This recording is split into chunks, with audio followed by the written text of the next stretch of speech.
Everyone called Suin worthless after awakening, yet one hidden change gave him 10 billion health before anyone noticed. Soon, the boy his own family discarded would survive attacks that should have crushed fighters dozens of levels above him. It began on Awakening Day, with Suin standing at the edge of the crowd in a faded uniform and worn shoes. Across the field, Suchun stepped onto the stage, and lightning rolled over the sky as thunder shook the ground. The Awakening Stone declared Suchun a Triple S Heaven Thundermaster, and the entire square erupted around him. Suin's sisters hugged each other while his adoptive parents watched with pride, already treating the result like a family triumph. Representatives from top universities arrived almost immediately, offering Suchun scholarships, mansions, and every advantage money could buy. Suin watched from the corner until his own name was finally called, then walked forward through a crowd that pulled away from him. People were already whispering before his palm even touched the Awakening Stone, as if they had decided his result in advance. A weak glow appeared above him and revealed a simple blood enhancement ability that only doubled his health. Laughter broke across the field, with his sisters laughing loudest, while his mother looked embarrassed and his father remained cold. Suchun did not laugh, but the quiet look in his eyes carried a different kind of contempt.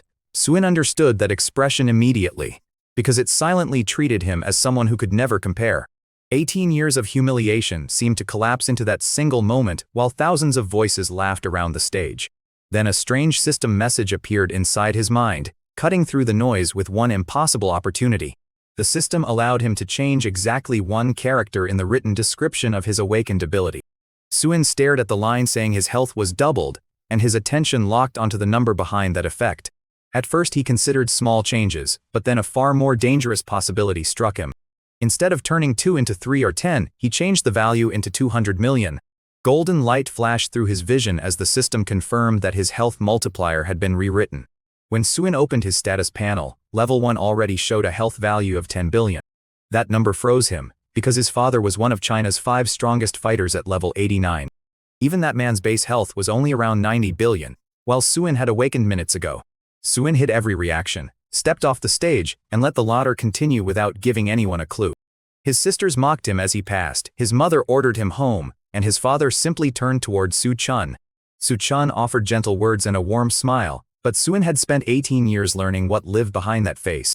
The friendlier Suchun appeared, the colder the intention underneath always seemed to be. Suin returned to his damp basement room and lay beneath the tiny window, thinking only about those 10 billion health points. Before he could settle his thoughts, the door was kicked open and his sister ordered him upstairs. The entire family was waiting in the living room, and his mother immediately accused him of damaging the family's honor. She compared him with Suchun, who was being fought over by elite universities, while his sisters sharpened the humiliation. Suin listened until they finished, then calmly announced that he was cutting every tie with the Su family. Silence hit the room first, followed by shouting, ridicule, and claims that he would become nothing without their name. Suchun grabbed his arm and urged him to apologize, performing concern so perfectly that anyone else might have believed it. Suin pulled free and studied every face one last time before making his decision final. His sisters wore sneers, his mother burned with anger, and his father gave him the same empty expression as always. Behind Suchun's worried mask, however, Suin caught one emotion that could not be hidden completely. It was satisfaction, and that tiny detail told Suin he was making the right choice. His father asked whether he truly understood what leaving meant, then warned that he would no longer be part of the Su family. The older man quietly added that Suin could return if life became difficult, but Suin never turned around. He walked through the gate of the bright estate after spending 18 years behind those walls. For the first time, leaving did not feel like losing a home, because that place had never felt like one. Instead of sadness, Suin felt strangely light as he looked at the stars and kept walking into the night. He eventually found a park bench, opened his phone, and began rebuilding his understanding of the world from the beginning. The memories inside his head were filled mostly with years of blame, pain, and humiliation, so he needed facts instead. Suin searched for the Sky Tower Encyclopedia and started reading every rule that could affect his future. The Sky Tower had appeared on Earth 100 years earlier and contained 99 floors. Clearing a floor raised a person's level by 1, while the highest recorded climb had stopped at floor 88. The tower opened every Sunday, allowing only one attempt each week and only one floor at a time. Failure carried a permanent price, because anyone who failed could never enter the tower again. Their level would remain locked forever, turning a single bad attempt into the end of their growth.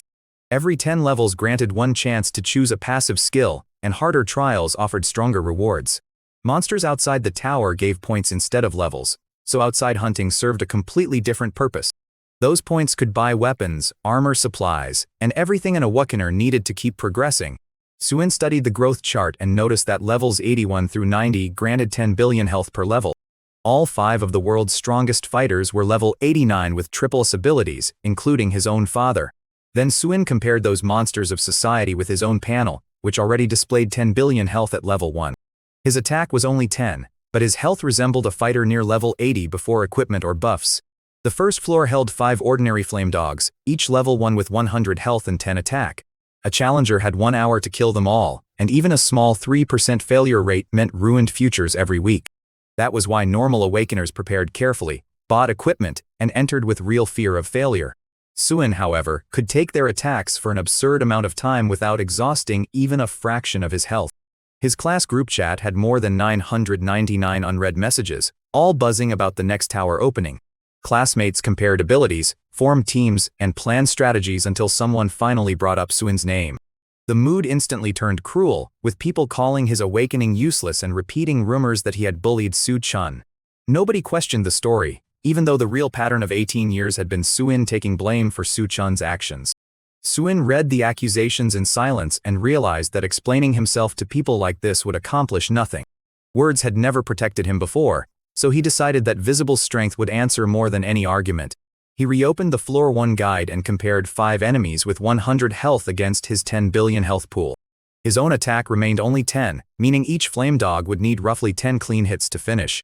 The math was slow but easy, and survival was not remotely the problem. The real problem was money, because his point balance was 0 and his remaining cash was barely 1,200. Suin searched for the cheapest possible room and found one in the old Eastern District for 600 a month. The neighborhood was poor and badly regarded, but cheap shelter mattered more than appearances. He took the subway to a cracked apartment building with broken lights and exposed wires along the hallway. The landlady asked his level and ability, heard only that he was D-grade, and immediately lost interest. 1 deposit plus 1 month of rent consumed the entire 1,200 he had left, giving him room 207.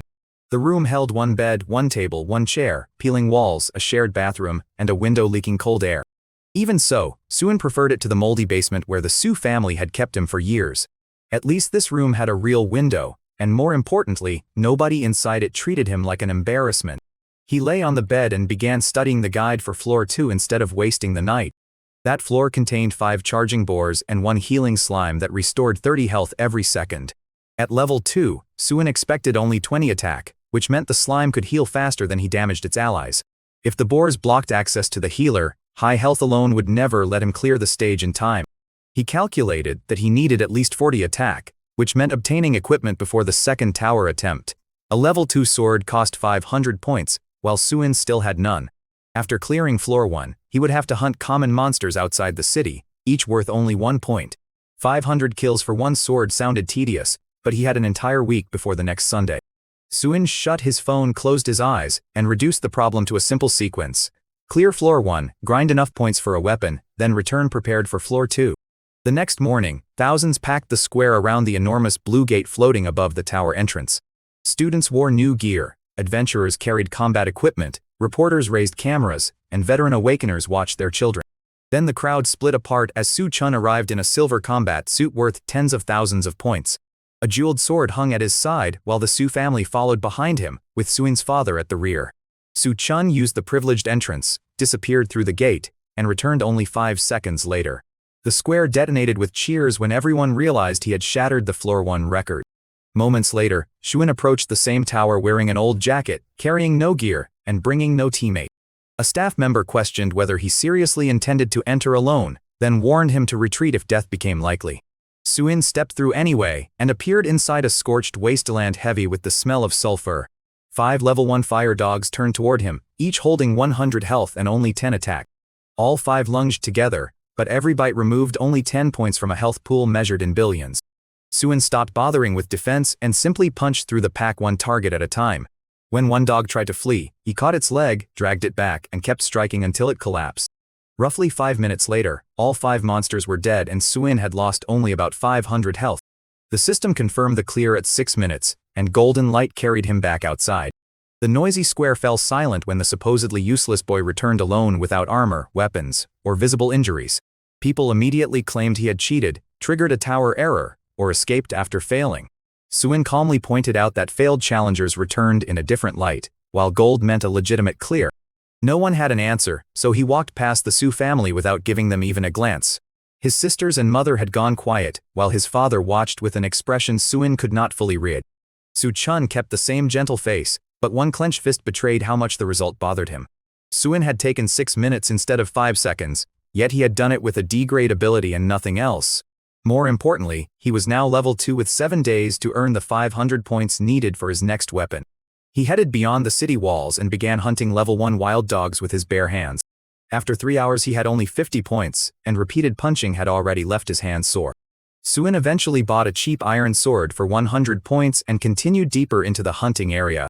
Then the birds stopped calling, insects went quiet, and several sets of human footsteps approached through the trees. Su Chun emerged in clean white clothes wearing the same warm smile, accompanied by a middle-aged Su family guard. The guard was level 21, far beyond anything a freshly awakened level 2 fighter should have been able to resist. Su Chun claimed he was worried, said the family would forgive Suin, and urged him to return home. Suin asked what he actually wanted, and the warmth drained from Chun's expression almost immediately. The adopted son finally dropped the performance and silently signaled the guard to move. The level 21 man crossed the distance too fast for Suin to follow and struck his chest with crushing force. Suin flew across the ground with his chest caved in and blood everywhere, taking roughly 200,000 damage. Yet inside his status, that terrifying blow barely disturbed the enormous health bar. Suin closed his eyes and pretended to be finished while Su Chun crouched beside what he thought was a dying body. Believing he had won, Su Chun admitted that Suin was the real son while he himself was the adopted child. He feared that the family might someday feel guilty, bring Suin back, and threaten everything he had secured. So Su Chun intended to erase that risk here and disguise the death as an ordinary monster attack. When he ordered the guard to finish the cleanup, Suin suddenly grabbed his ankle and ripped him off balance. Su Chun slammed into the ground screaming as Suin pinned him down and drove the iron sword into his stomach repeatedly. The guard hammered Suin's back with 3 more strikes worth hundreds of thousands of damage each. Even after losing more than 1,000,000 health, Suin refused to release Su Chun and kept attacking. The guard finally dragged the bleeding Su Chun away while striking Suin hard enough to create space. Suin let them escape, stood covered in blood among the trees, and watched them disappear from sight. His status still showed nearly 20 billion health out of 20 billion, making the ambush almost meaningless numerically. Suin wiped the sword clean on his ruined clothes and returned to hunting as if the assassination attempt had been an interruption. Back at the Su estate, the guard burst through the doors carrying Su Chun soaked in blood. Suin's mother screamed, his father came downstairs pale, and the family's perfect image shattered in seconds. Su Chun briefly opened his eyes and framed the incident as Suin losing control during a peaceful conversation. Then he collapsed, leaving Suin's father furious enough to order the entire city searched immediately. Suin stopped before returning through the city gate, because he already understood what story would be waiting inside. Walking back now would not mean going home. It would mean stepping directly into the trap Su Chun had prepared. Su Chun would already be home shaping the story, acting forgiving while painting Suin as unstable and violent. Suin knew his father would accept that performance without hesitation, so returning to the city was impossible. Instead, he turned away from the gate and walked deeper into the wilderness before the search could close around him. Everyone knew the warning about staying outside after sunset, because the night zones belonged to monsters. A level 49 fighter had once tried spending a single night beyond the walls and was found torn apart by morning. Going back meant almost certain capture though, while remaining outside at least left Suin a chance to survive. Darkness arrived slowly, and then the first wave appeared as dozens of cats with glowing green eyes surrounded him. Suin stopped wasting energy on dodging, crouched down, protected his head, and simply allowed them to attack. Each bite removed only about 20 health, a number so small that his massive bar barely reacted.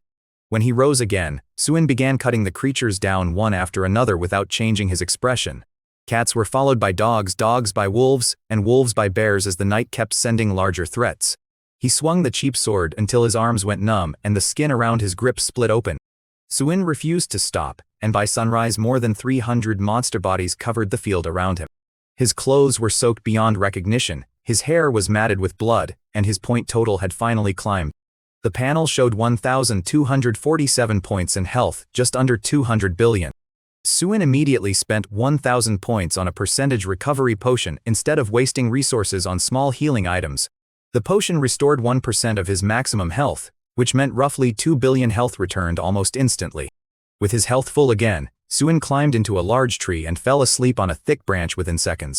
4 hours later hunger woke him, so he made a small fire and roasted whatever monster meat he could safely eat. The food had almost no flavor, but it filled his stomach and gave him enough energy to investigate the city entrance. A massive wanted poster with Suin's face was already hanging near the gate, offering 1 million points for information. News channels repeated the claim that jealousy had driven him to stab Su Chun more than 20 times without warning.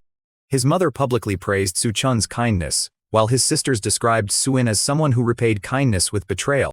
The story had been polished perfectly enough to make the entire city hate him before anyone heard another version. His father placed the city on full alert, and people around the poster assumed Suin had to be hiding somewhere inside. Nobody imagined that a level 2 awakener could survive even one night in the wilderness, which became his greatest disguise. Suin studied the poster for a moment, then simply walked away looking like another exhausted kid in old clothes. He washed the blood from his face in a narrow river, and turned his jacket inside out to change his appearance. Afterward he returned to the same tree, climbed into the branches, and slept until the afternoon light warmed the leaves. When Suin woke, a hunting group of 7 or 8 people was moving across the open ground below him. The young woman leading them used clean sword strikes and coordinated her teammates with practiced efficiency. She glanced toward Suin's tree once, forcing him to freeze completely inside the leaves until her attention moved away. Near sunset, the group packed its equipment and started back toward the city before the night monsters appeared. The girl looked toward the tree one final time, but Suin remained hidden and gave her nothing to notice. Night returned, and with the city still impossible, Suin chose a destination buried deep inside the memories he carried. Northwest lay Evil Valley, a lawless settlement hidden beyond 3 mountains and protected by poisonous mist. It had almost no rules, but the Valley Master's authority was absolute enough that even powerful criminals obeyed. Anyone who caused trouble inside could expect death, which meant even Suin's father would hesitate to invade openly. The valley was roughly 230 miles away, while Suin had only 247 points remaining. Entry alone cost 1,000 points, so he needed to earn the difference somewhere along the road. Suin set off through the night and entered rocky ground crawling with poisonous snakes. The snakes wrapped around his legs and torso, biting again and again while he dragged them forward with every step. He never stopped, and eventually the reptiles released him only because they could no longer keep pace. A forest of bats came next, covering him so densely that moving forward became difficult. Even with wings beating around his face and bodies clinging to his clothes, Suin kept walking. The second night brought scorpions, ants, slugs, and centipedes carpeting the ground in every direction. Some crawled directly into open wounds, but Suin continued through them because stopping would only waste time. On the third night, he entered a swamp where crocodiles clamped onto his legs and twisted violently. Rotting creatures clawed at his back while a huge python wrapped around his chest until several ribs cracked. Breathing became painful, yet Suin crossed the swamp with monsters still hanging from his body. The fourth night forced him through mountain forests filled with invisible hunters, stone giants, and ghost-like creatures. The ghosts passed through his body and left a cold that seemed to settle deep inside his bones. Hundreds of monsters followed him afill, but none possessed enough damage to stop his forward movement. At every dawn, Suin found a tree, climbed high enough to avoid the ground, and stole a few hours of sleep. Su family search parties moved through the same region each day, forcing him to hide behind rocks and inside thick brush. Once, a searcher stopped directly in front of Suin's hiding place and remained there long enough to make discovery feel certain. The man eventually walked away, and Suin continued once the surrounding footsteps disappeared. By the 5th morning, the journey had destroyed his clothes and covered his body in wounds, bites, and bruises. Nearly every bone hurt, but the status panel still showed 155 billion health out of 200 billion. His point total had passed 2,000, finally giving him enough to cross the valley's entrance. Suin stepped into the poison mist, where the environment drained 10 health every second. He walked through it through the night until a stone marker appeared ahead with 3 blood-red characters carved into rock. The words marked Evil Valley, and a thin old gatekeeper collected 1,000 points without asking questions. Inside the mist sat an entire hidden town built from stone, crowded with market stalls and people watching one another carefully. Cold eyes followed Suin everywhere, yet nobody attacked because the Valley Master's rule kept violence under control. He found an inn, paid another 1,000 points for a room, locked the door, and finally allowed himself to lie down. While his phone charged, Suin checked the class chat and discovered that nearly everyone assumed he was already dead. To them, a level 2 fighter surviving outside the city overnight was impossible, much less surviving several nights. His own panel told the opposite story, showing level 2, 155 billion health, and 1,678 points. Suin closed his eyes and fell asleep within seconds while another scene unfolded back in the city. Su-chun lay pale in bed while Suin's mother sat beside him crying and listening to his carefully chosen words. He continued insisting that Suin had only become emotional, and that there was no reason to blame him. The instant the room emptied, Su-chun's expression flattened and his fingers touched the bandages around his stomach. He had expected the guard's attack to kill Suin immediately and could not understand how the target was still alive. With the whole city hunting Suin and nowhere obvious left to escape, Su-chun still believed time was on his side. The next morning, Suin checked out because paying 1,000 points per night would destroy his remaining balance. He moved through the main street, studying equipment spread across blankets and stalls at prices below the official shop. Even the discounted gear was beyond his budget, so he kept searching until he found a worn stone building. A crooked sign offered rooms for only 300 points per night, which was finally cheap enough to sustain him. Suin paid 600 points for 2 nights and accepted a tiny room with a leaking roof and broken chair.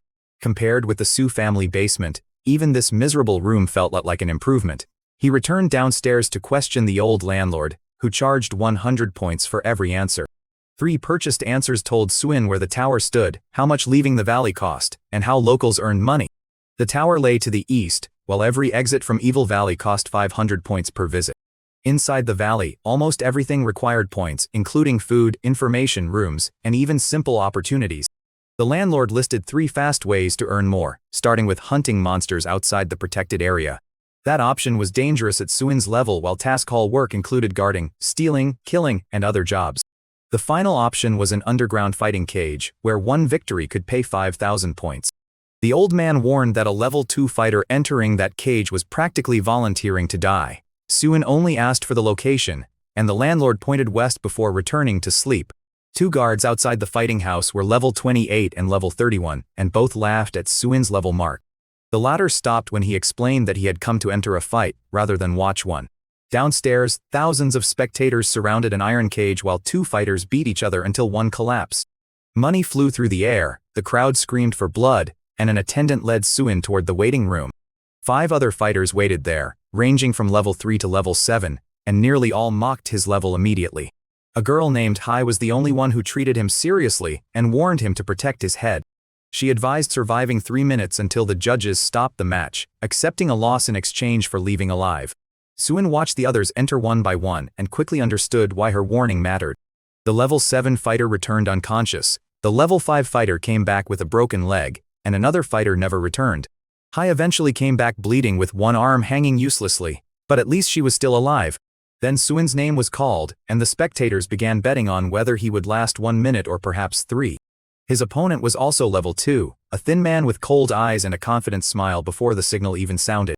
The first punch barely grazed Suin's ear, while the second struck his shoulder for about 200 damage. The opponent stared at his own fist when Suin did not fall, then landed another blow with the same useless result. Suin took 2 steps back, straightened himself, and silently invited the man to keep trying. 10 clean punches followed in rapid succession for roughly 3,000 total damage. When the attacker finally stopped to breathe, fear had already replaced the confidence in his eyes. He demanded to know what Suin was, but Suin only checked whether the man had finished. The opponent turned to run, and Suin caught the back of his neck before driving him face-first into the floor. With one foot holding the man down, Suin waited as the entire underground room fell silent. The organizer declared him the winner, and the silence immediately broke into a roar from thousands of spectators. Asked about his ability, Suin gave only a vague answer about life enhancement and revealed nothing important. The organizer handed him a card loaded with 5,000 points, enough to change his situation immediately. With his remaining balance added, Suin now had enough for lodging tower fees, and several days of breathing room. Survival alone no longer satisfied him though, because the black tower rising over the valley offered real growth. The next morning he woke hungry beneath the gray fog and checked the latest news on his phone. Su-chun had cleared floor 2 in 1 minute while wearing rare equipment worth hundreds of thousands of points. Comments praised him for fighting while injured, and many people still wondered whether Suin had died somewhere outside. Suin ignored the noise, extended his room for another night, and walked east toward the Black Tower. Before entering, he bought a level 2 bronze sword and bronze armor for 500 points each. The sword raised his attack to 40, while the armor's health bonus was multiplied by his altered ability. A normal 200 health bonus became enormous, pushing Suin's total health to roughly 400 billion. Floor 2 opened into a stone chamber containing 5 charging boars and 1 healing slime behind them. All 5 boars slammed into Suin at the start, yet their combined damage barely moved his health bar. He ran straight through the impacts and attacked the slime while the boars continued ramming his back. 5 strikes killed the healer, removing the only mechanic that could have stalled him. Without regeneration supporting them, the remaining boars became slow targets that Suin finished one by one. The floor cleared in 5 minutes 47 seconds, raising Suin to level 3 with 500 billion health and 50 attack. He paid the valley exit fee and went directly back to the underground arena before losing momentum. The organizer recognized him immediately and explained that consecutive victories increased the payout dramatically. 2 wins paid 6,000 points, 3 paid 8,000, 4 paid 10,000, and 5 paid 15,000. Suin told him to arrange the streak and returned to a waiting room now full of people whispering about him. His next opponent was level 4 and looked amused by Suin's ordinary equipment. The first blow dealt about 700 damage, and repeated attacks continued until the man exhausted himself. Suin then walked forward 1 step at a time, forcing the opponent backward until the cage wall stopped him. He grabbed the man's throat, lifted him from the ground, and left the entire room silent again. The organizer ended the match, giving Suin his second consecutive victory and another 6,000 points. Unknown to Suin, someone in the crowd had already filmed the fights and uploaded the footage online. By the time he checked his phone that night, the clip of a level 3 fighter absorbing blow after blow was everywhere. Viewers watched him lift a level 4 opponent by the throat and began arguing about what ability could explain it. Then someone placed the wanted poster beside a clear frame from the video, and the internet connected the faces instantly. The mysterious arena fighter was identified as Suin, the boy accused of stabbing Su-chun before disappearing. People were shocked that he had reached Evil Valley at all, because the route could kill fighters near level 40. Suin had started that journey at level 2 and arrived wearing little more than destroyed clothing. Others began comparing that struggle with Su-chun's expensive equipment, family support, and 1-minute tower clear. For the first time, public comments questioned whether calling Suin a fraud still made any sense.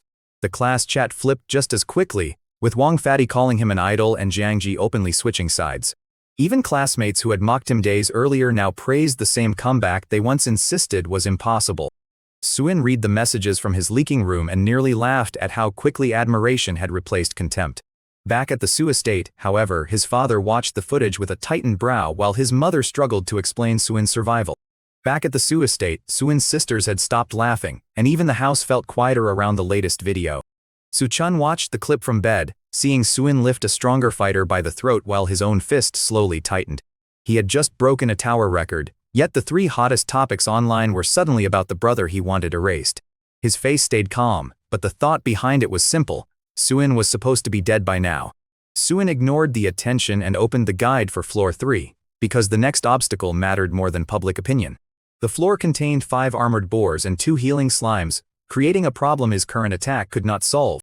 If both slimes healed the same boar, the target recovered 100 health every second. Suin's attack was only 50, so he would lose the damage race no matter how long he stayed alive.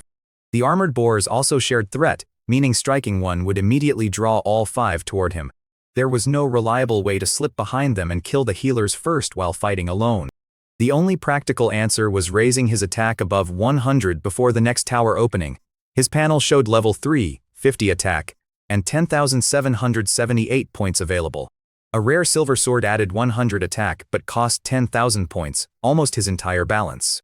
That weapon alone could solve the healing problem, yet Suin realized his ability made health equipment even more valuable. Any health granted by gear was multiplied by the same 100 million modifier applied to his awakened ability. A rare level 3 armor giving 1,000 health to an ordinary fighter would give Suin 1,000 billion. A ring worth 600 health would become another 600 billion once the multiplier touched it. Other awakeners paid 10,000 points for 1,000 extra health, while Suin received a result 100 million times larger. He wanted 3 rare items altogether: a sword, an armor piece, and a ring. The full set would cost 30,000 points, so his current balance covered barely 1/3. The underground arena offered the fastest route, especially because existing win streak increased each reward. A third win would pay 8,000, a fourth 10,000, and a fifth 15,000. 5 total victories across several days would produce 44,000 points, enough for the full set with room left over. Suin put the phone aside and smiled faintly, because losing a normal arena fight with his health pool seemed extremely unlikely. That evening he entered the fighting house with calm rhythm of someone already turning danger into routine. The 2 guards no longer laughed when they saw him, and the underground crowd was noticeably larger than before. People pointed as Suin descended the stairs, spreading stories about the low-level fighter who refused to fall.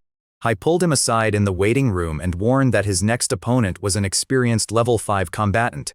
The man carried a strong attack ability, quality equipment, and enough arena experience to punish careless challengers. Suin thanked her, then walked into the cage when his name was called. His opponent was a stocky man in his mid-20s with a shaved head, heavy muscles, black combat gear, and metal gauntlets. With equipment and ability combined, the fighter's attack exceeded 2,700. His health sat near 2,750, making him overwhelmingly stronger than Suin on paper. Seeing Suin's worn clothes, the man mocked him and offered mercy if he surrendered before the signal. The moment the fight began, a punch crashed into Suin's face for roughly 2,750 damage. Suin moved back only one step, which immediately changed the opponent's expression. Another blow landed, then another, and soon the level 5 fighter stopped holding anything back. More than 20 punches struck cleanly, each stronger than anything Suin had faced in the earlier matches. Suin stayed upright and simply waited until the assault burned through the man's energy. When the fighter finally backed away gasping, Suin calmly checked whether he had finished. That single question destroyed what remained of the man's confidence, and he turned as if escape were suddenly the safer choice. Suin caught the back of his neck and began returning blows until the opponent surrendered. The third consecutive victory paid 8,000 points, while the organizer stared at Suin with open confusion. Asked who he really was, Suin only said he was the person whose face was currently on a wanted notice. He left the arena without explaining more, unaware that another spectator had filmed the entire match. By 10 that night, the footage was circulating everywhere and forcing viewers to recalculate everything they thought they knew. A level 3 fighter in cheap gear had absorbed more than 20 strikes from a level 5 opponent without falling. According to Suin's announced D-grade health doubling ability, his health should have been only around 600. The opponent had delivered nearly 50,000 total damage, making the visible result mathematically impossible. Classmates who once mocked Suin now treated his picture like a lucky charm before tower attempts. At the Su estate, his father watched the same footage in silence, knuckles turning white around the device. Su Chun cried softly beside the family and blamed himself for going to find Suin that day. Suin's mother comforted him, while one sister insisted that none of the trouble was Su Chun's responsibility. His father remained quiet for a long moment before giving a colder order to his people. The reward would be doubled, with an enormous payout for anyone who brought Suin back. Su Chun lowered his head while the others spoke, hiding a smile nobody in the room noticed. Meanwhile, Suin returned to his small room through streets increasingly crowded with people heading toward the arena. He kept his head down because attention was becoming as dangerous as any monster. Before sunrise, knocking woke him, and the landlord handed over a cloth bag left outside with Suin's name. 3 envelopes waited inside, each carrying the name of a university that had ignored him on awakening day. The first came from Beijing University, written personally by the dean. Beijing offered protection, a full scholarship worth 100,000 points each year, and private guidance from a dedicated teacher. The school also promised to deal with pressure from the Su family if Suin simply showed up. The second letter came from Shanghai Academy and looked far more formal until Suin noticed handwriting at the bottom. One of the country's 5 strongest fighters, a level 89 space awakener who rarely worked with students, wanted to evaluate him personally. The third message came from Dragon City War Academy and wasted almost no words. It offered an elite class position with equipment and points covered, ending with a rough hand-drawn fist. Suin sat with the letters and understood the irony immediately. These were the same schools that had rushed toward Su Chun after awakening, while Suin had stood alone under laughter. Now all 3 were reaching through unofficial channels to recruit a wanted fugitive hiding inside Evil Valley. Suin placed the letters beneath his pillow and went downstairs without choosing any of them yet. While he slept, however, the internet had shifted from fascination with his strength toward questions about the original attack. A journalist reconstructed the timeline and asked why a newly awakened S teenager needed a level 21 guard in a low-risk hunting zone. She also questioned why a level 2 fighter would voluntarily attack someone protected by such an overwhelming bodyguard. Instead of making an accusation, she laid out the sequence and allowed readers to draw their own conclusion. The discussion changed again when someone discovered that Suin's father's pursuit order had never gone through official review. The public covenant required a Webtoon association approval before a private pursuit order became legal. Suin's father had skipped the process entirely, apparently assuming nobody would defend someone labeled a D-grade failure. Within minutes, all 3 universities released public statements offering Suin protection and citing the covenant. Shanghai Academy even confirmed that the level 89 independent fighter considered Suin's ability worth personal attention. The wanted notice that once terrified the city was suddenly being mocked as an illegal family order. At the Su estate, Suin's father sat before several phones and read the university statements without showing emotion. Su-chun cried against Suin's mother's shoulder again, while his hidden eyes stayed cold behind her back. Eventually Suin's father ordered the pursuit paused until the association completed its review. With 3 major universities involved together, even he could no longer suppress the issue quietly. That same morning, Suin pulled on his jacket and headed toward the underground arena for his 4th fight. At least 5,000 spectators filled the room and spilled up the stairway, all waiting to see whether the streak continued. His next opponent was Iron Wolf, a level 6 veteran with more than 20 cage fights and only 3 losses. Every one of those defeats had come against level 7 fighters, making him the most proven opponent Suin had faced. Hai warned that Iron Wolf's attack ability could produce around 10,000 damage with a single punch. Suin thanked her and walked into the cage, where Iron Wolf waited in bloodstained gear with metal gauntlets set with gemstones. The broad fighter raised 2 fingers to show how quickly he had finished his previous opponent. Rather than boast back, Suin simply let him know he could keep attacking until he found his answer. The first punch landed for around 11,000 damage and pushed Suin back a single step. Iron Wolf struck again, while Suin answered with a sword hit worth only 50 damage. The crowd laughed at the tiny number, because Iron Wolf's health made Suin's counterattack look almost meaningless. On paper, the fight appeared ridiculous. Iron Wolf could hit for thousands while Suin needed well over 100 cuts. They exchanged attacks for roughly 70 rounds, with Iron Wolf landing heavy blows and Suin returning the same 50 damage. Eventually the veteran's breathing broke down, while Suin continued stepping forward with the same patient rhythm. One sword strike became another, then another, as the arena began counting how many cuts would be required. The crowd estimated hundreds of hits and started treating the fight like an impossible endurance joke. Suin did not care, because patience was one resource his opponent could not force him to spend. At 100 strikes, Iron Wolf still mocked him. By 200, the laughter had started to disappear. Around 300, Iron Wolf watched his health fall with a completely different expression. He tried attacking again to break Suin's rhythm, but each exchange only returned them to the same pattern. 400 cuts arrived, and the veteran's health finally entered a range the crowd could no longer dismiss. At roughly 500 strikes, Iron Wolf found himself pressed against the cage wall with nowhere left to retreat. He looked at Suin's sword dripping with his own blood, then lowered himself to his knees. For the first time in more than 20 arena fights, Iron Wolf surrendered instead of being knocked unconscious. The room stayed silent for a heartbeat before exploding at the sight of a level 3 fighter forcing that result. Suin had won through pure persistence, cutting down a much stronger opponent one small piece at a time. The 4th consecutive victory paid 10,000 points, though Suin's sword hand trembled from hundreds of repeated swings. The same spectator with a phone had recorded everything again, guaranteeing the fight would not remain inside Evil Valley. By late that night, the new video was trending at #1 across the network. Suin returned to his room and discovered something even more important than the attention. The Awakener Association had officially cancelled the wanted notice issued by his father. Its announcement stated that the pursuit had bypassed required procedure, with no submitted evidence and no completed review. The association also acknowledged evidence that Suin may have been attacked first by a level 21 fighter. That possibility made self-defense a legitimate explanation for the violence involving Su-chun. An investigation team was formed, and no one was allowed to pursue or attack Suin while the review remained active. Suin read the notice twice before setting his phone down, letting one unfamiliar word settle into his mind. For the first time since leaving the estate, he was legally free to move without an active family hunt. Online comments immediately returned to the basic logic everyone had ignored earlier. A level 2 fighter would have little reason to attack someone protected by a level 21 guard, unless something had gone very wrong.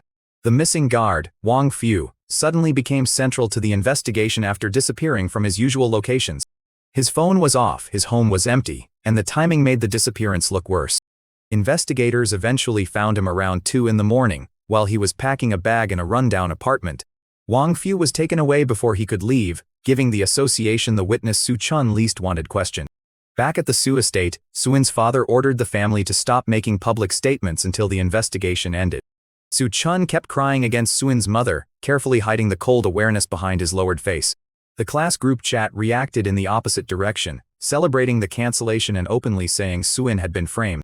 Xiao admitted the news made her cry, while Wang Fatty asked whether Suin planned to return to the city. Suin read everything quietly, then pulled the 3 university letters from beneath his pillow. Beijing, Shanghai, and Dragon City each represented a different future, but he still refused to choose immediately. He was only level 3, still wearing worn clothes, and still far below the people who could truly threaten him. One day he intended to return to the city on his own terms, not to argue or beg anyone to understand. He wanted the family to see with their own eyes exactly what they had thrown away. Before that day came, however, one more arena fight stood between him and the full rare equipment set. The 5th match drew around 8,000 spectators, packing every stair and empty corner of the underground room. Hai warned that his opponent was Butcher, a level 7 veteran with more than 30 matches and only 5 losses. Butcher's strength ability pushed a single punch beyond 25,000 damage, and his rare equipment covered nearly his entire body. The huge fighter stood close to 2 meters tall, with a blood-red tattoo stretched across his shaved head. Hai held Suin's hand before the match and asked only that he come back alive. Inside the cage, Butcher looked down at Suin's worn gear and smiled as if the outcome had already been decided. The two exchanged attacks for roughly 300 rounds without either side bothering to defend. Butcher struck with overwhelming force, while Suin answered again and again with only 50 damage per hit. The fight became a brutal test of which resource would fail first: Butcher's health or Suin's willingness to continue. Eventually, the level 7 veteran's bar fell low enough that one more clean strike could finish the match. Butcher dropped to his knees and surrendered, giving Suin a 5th consecutive victory. The payout reached 15,000 points, completing the streak and finally giving Suin the money he had calculated. That night's traffic overwhelmed the forum as every trending topic filled with clips, numbers, and theories about his health. Some viewers began calling him the strongest health-type awakener seen in a century. At the same time, the investigation team announced that Wang Fu had already confessed to acting under Su Chun's instructions. The guard admitted that Su Chun had sent him to teach Suin a lesson in the fields outside the city. The official findings were scheduled for release the next day, while Su Chun was placed under house arrest by Suin's father. Suin lay in his room with his sword hand still trembling, feeling lighter than he had in years. The following morning, he unfolded the 3 university letters again and finally began calling each school. Beijing University promised Suin 10,000 points each year, full protection, and private guidance from a dedicated mentor. Shanghai Academy raised the yearly offer to 12,000 and added something far more valuable than money. A level 89 independent fighter who almost never accepted students had personally asked to evaluate Suin. Dragon City War Academy offered level 80 instructors, free equipment, points, and direct development from elite combat teachers. Suin compared the offers carefully, because prestige mattered less than finding a place that could fix his real weaknesses. Before he decided, an unknown number called and the voice on the other end belonged to the master of Evil Valley. The Valley Master thanked Suin for attracting attention and business, then offered one piece of advice as a small favor. He urged Suin to choose the school that fit him best instead of blindly choosing the one with the biggest reputation. That forced Suin to evaluate himself without the excitement surrounding his health numbers. He possessed absurd durability, but almost no attack power, no control skill, and no meaningful recovery beyond items. Dragon City War Academy suddenly looked like the most practical choice despite its brutal training and high dropout rate. Its instructors focused on real combat, and a level 80 teacher could show Suin how to use the one advantage he truly had. Suin called the academy back, and old Jiang answered with enough excitement to make him pull the phone away. The older man ordered Suin to remain where he was because someone would collect him that same afternoon. Suin pointed out that Evil Valley was roughly 2,000 miles away, but old Jiang dismissed the distance completely. About an hour later, everyone in the valley looked upward as a large black aircraft descended through the gray sky. A blood-red fist marked the side, identifying the vehicle as belonging to Dragon City War Academy. People in the streets recognized it immediately and whispered that the aircraft served one of the country's strongest fighters. An elderly man with white hair stepped down, standing straight as a soldier despite his age. His level 80 presence made the surrounding air feel heavy before he even spoke. The instructor scanned the crowd, asked for Suin, and smiled when the young man stepped forward. Without ceremony, he motioned for Suin to follow him aboard the aircraft. The door sealed, the engines lifted them north, and Evil Valley began shrinking beneath the window.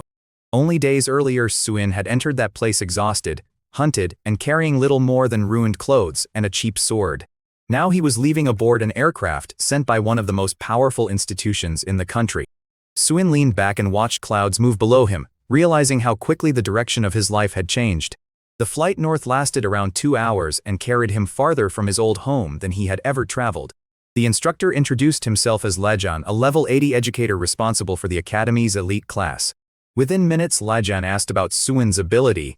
Clearly interested in the student everyone online was discussing, Suin gave the same public answer, describing it only as D-grade health enhancement.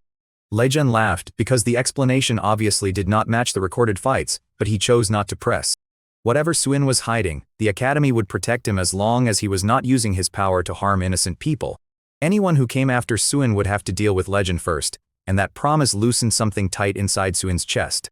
The reassurance came with a warning, because Dragon City's training was famous for breaking students who expected comfort.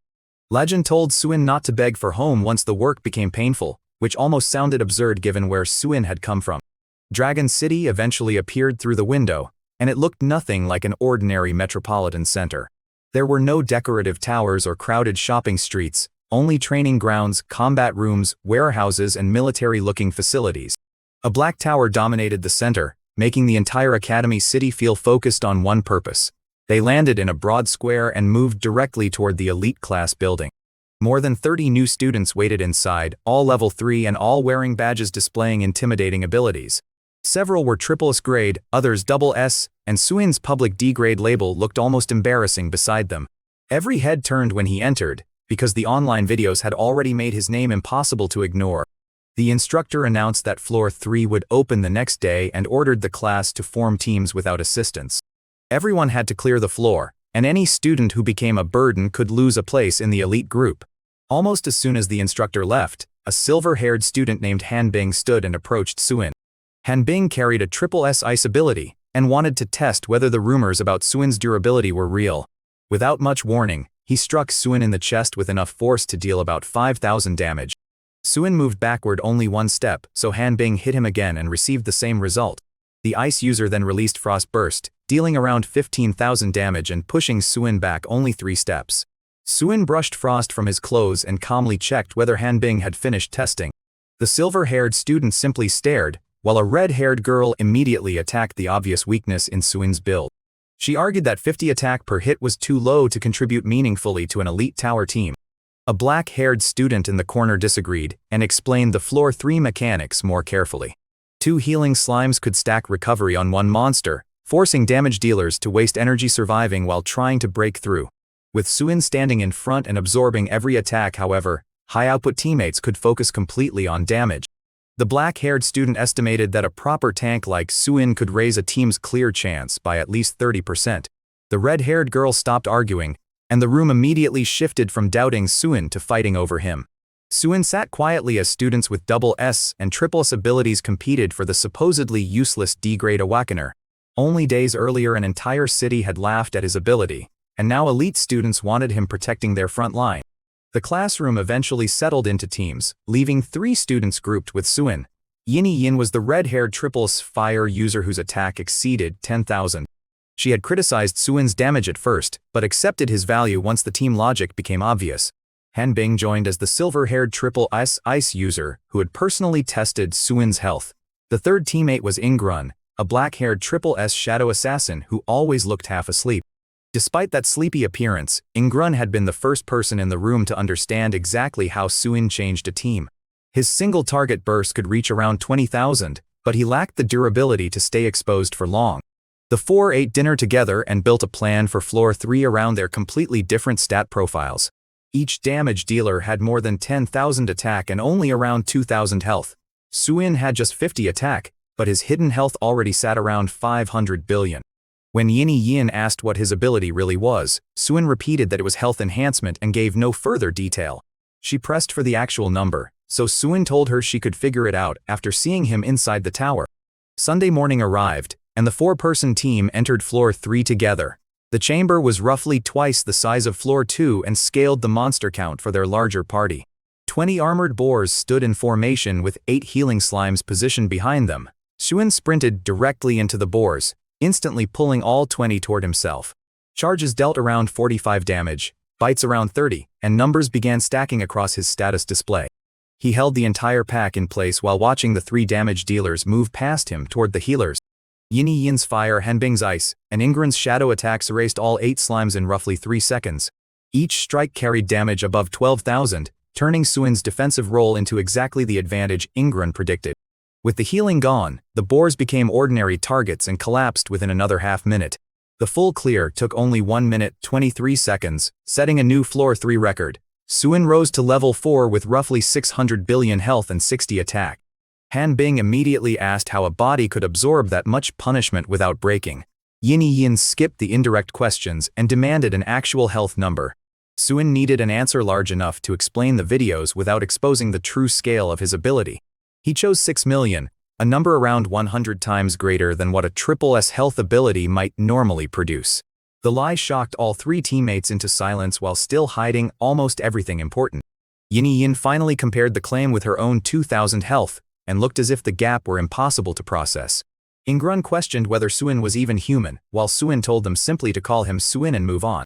That night the Academy forum filled with posts about the record and the level 4 student claiming 6 million health. People tried imagining what such a multiplier might become at level 80 and could barely agree on the math. Suin read the discussion without much emotion because his real number was closer to 600 billion. If 6 million already shocked them, the truth would make the public reaction impossible to control. Then another recording created an even bigger problem by circulating a much larger health figure overnight. By morning, people across the country were comparing Suin's reported number with level 4 base health. The resulting multiplier appeared to exceed anything documented in a century of awakening records. The previous legendary health ability had only reached around 200 times normal values. Suin's reported figure exceeded that record by a massive margin, forcing the Awakener Association into an emergency meeting.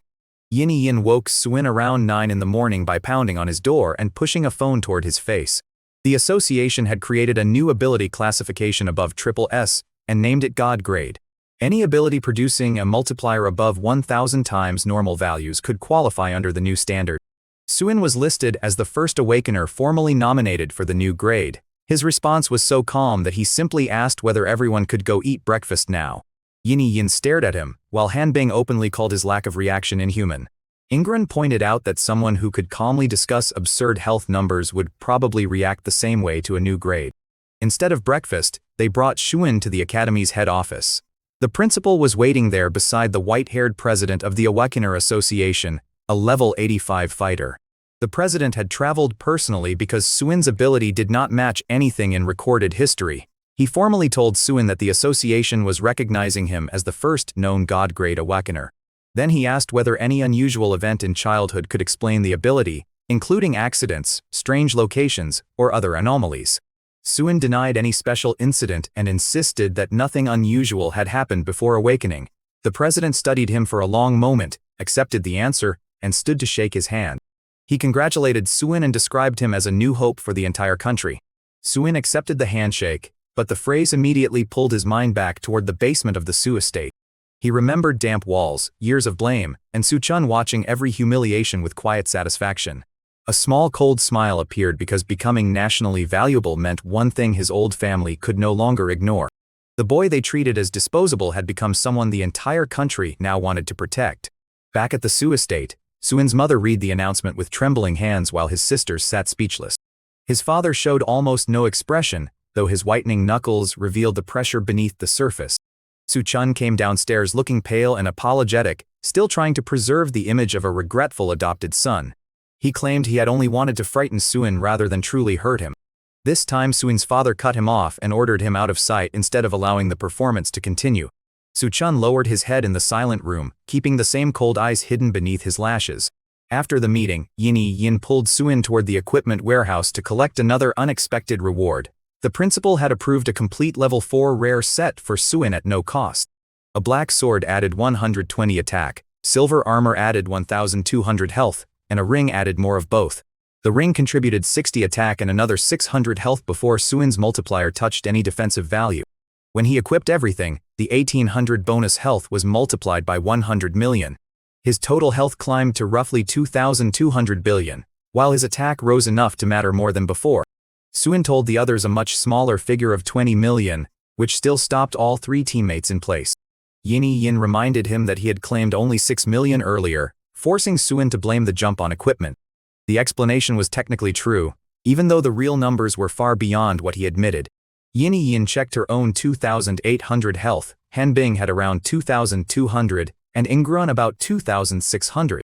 Combined, the three still held only a microscopic fraction of Suin's hidden total. Yin joked that her job was now to attack while Suin's job was simply to continue existing. They signed for the equipment and walked outside while Suin looked toward the tower instead of celebrating. His father remained level 89, and Suin knew the difference between surviving students and surviving one of the world's strongest fighters. At that level, his father's base attack was around 9 billion before ability multipliers, equipment, passives, or techniques. A triple S multiplier could push a single ordinary hit near 900 billion. Against numbers like that, even Suin's new health total no longer felt comfortably invincible. That afternoon, the instructor confirmed that everyone in the elite class had cleared Floor 3. The next briefing introduced Floor 4, containing 8 regular monsters and 2 quality grade monsters with roughly triple statistics.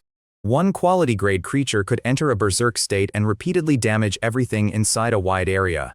Suin could survive that kind of attack, but his teammates could not stand inside it for long. After class, the instructor pulled him aside and explained that enormous health by itself did not make someone a complete tank.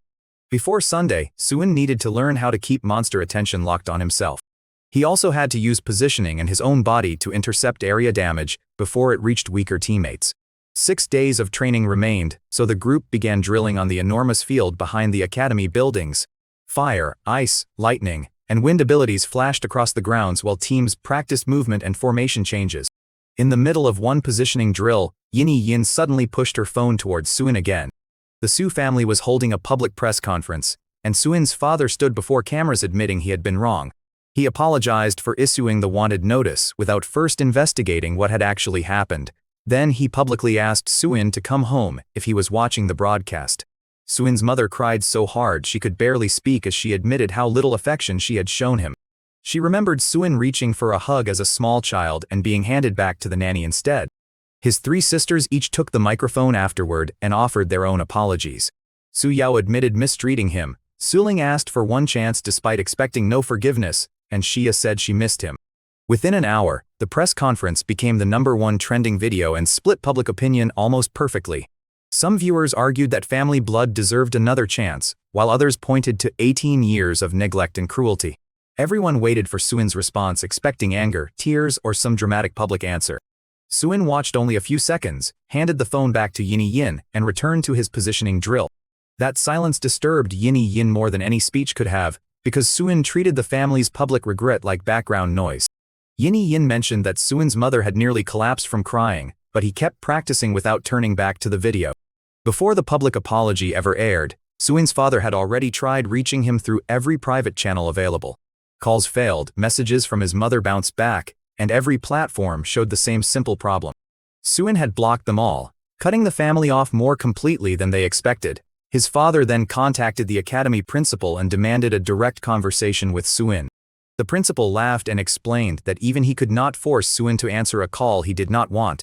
More importantly, Dragon City War Academy and one of the country's strongest fighters were now protecting Suin personally. Any hostile move from the Su family would create enemies far more dangerous than public criticism. Suin's father insisted he wanted reconciliation, but the principal warned that sweet words were unlikely to repair what 18 years had destroyed. Before the press conference, the older man had also summoned Su Chun downstairs and forced him to kneel. Wang Fu's confession confirmed that Su Chun had ordered a level 21 guard to hurt a level 2 awakener. Suin's father finally stripped away the pretense and told Su Chun that he no longer considered himself the young man's father. Su Chun was sent to the basement, kneeling with shaking shoulders while his hidden eyes stayed cold. During practice, Yin again asked whether Suin planned to return after seeing the family cry on camera. Suin answered that the estate had never been a home to him, and that he viewed it as a prison. He had no intention of walking back into the place simply because regret had become public. When Yin pushed further, Suin explained why he distrusted his father's sudden change. One of the 5 strongest people in the country did not reach that position by being gentle or naive. In Suin's view, his father was apologizing because Suin had become valuable and potentially dangerous. That same night, an unknown account sent Suin a warning that Su-chun had no intention of letting the matter end. A second message claimed Suin's father was already watching the academy and tracking any mission that might take him outside. Suin stared at the screen because the information matched exactly what he feared. The public apology and private surveillance were happening at the same time. He told his teammates the next morning, and the mood around the training area changed immediately. Han Bing struggled to believe a father would truly go that far against his own son. Ingrun reminded him that people who reached the level of the 5 great fighters rarely built their position without blood. Suin reduced the problem to one answer. He needed to become strong enough that even his father could not finish him. All 4 teammates agreed to train beside him instead of leaving him to handle the threat alone. For Suin, that simple choice mattered because it was the first time in 18 years anyone had voluntarily stood with him. The next 6 days became the hardest training period of his life. He woke before dawn, returned after dark, practiced positioning, learned to pull monster attention, and used his body to shield teammates. Floor 4 went smoothly once Sunday arrived, proving the training had already changed how the group fought. Floors 5, 6, 7, 8, and 9 followed over the next weeks, each ending in another record. By the time Suin reached level 10, his health had climbed beyond 10 trillion. Rare level 10 equipment pushed the number even higher while his teamwork became far more polished.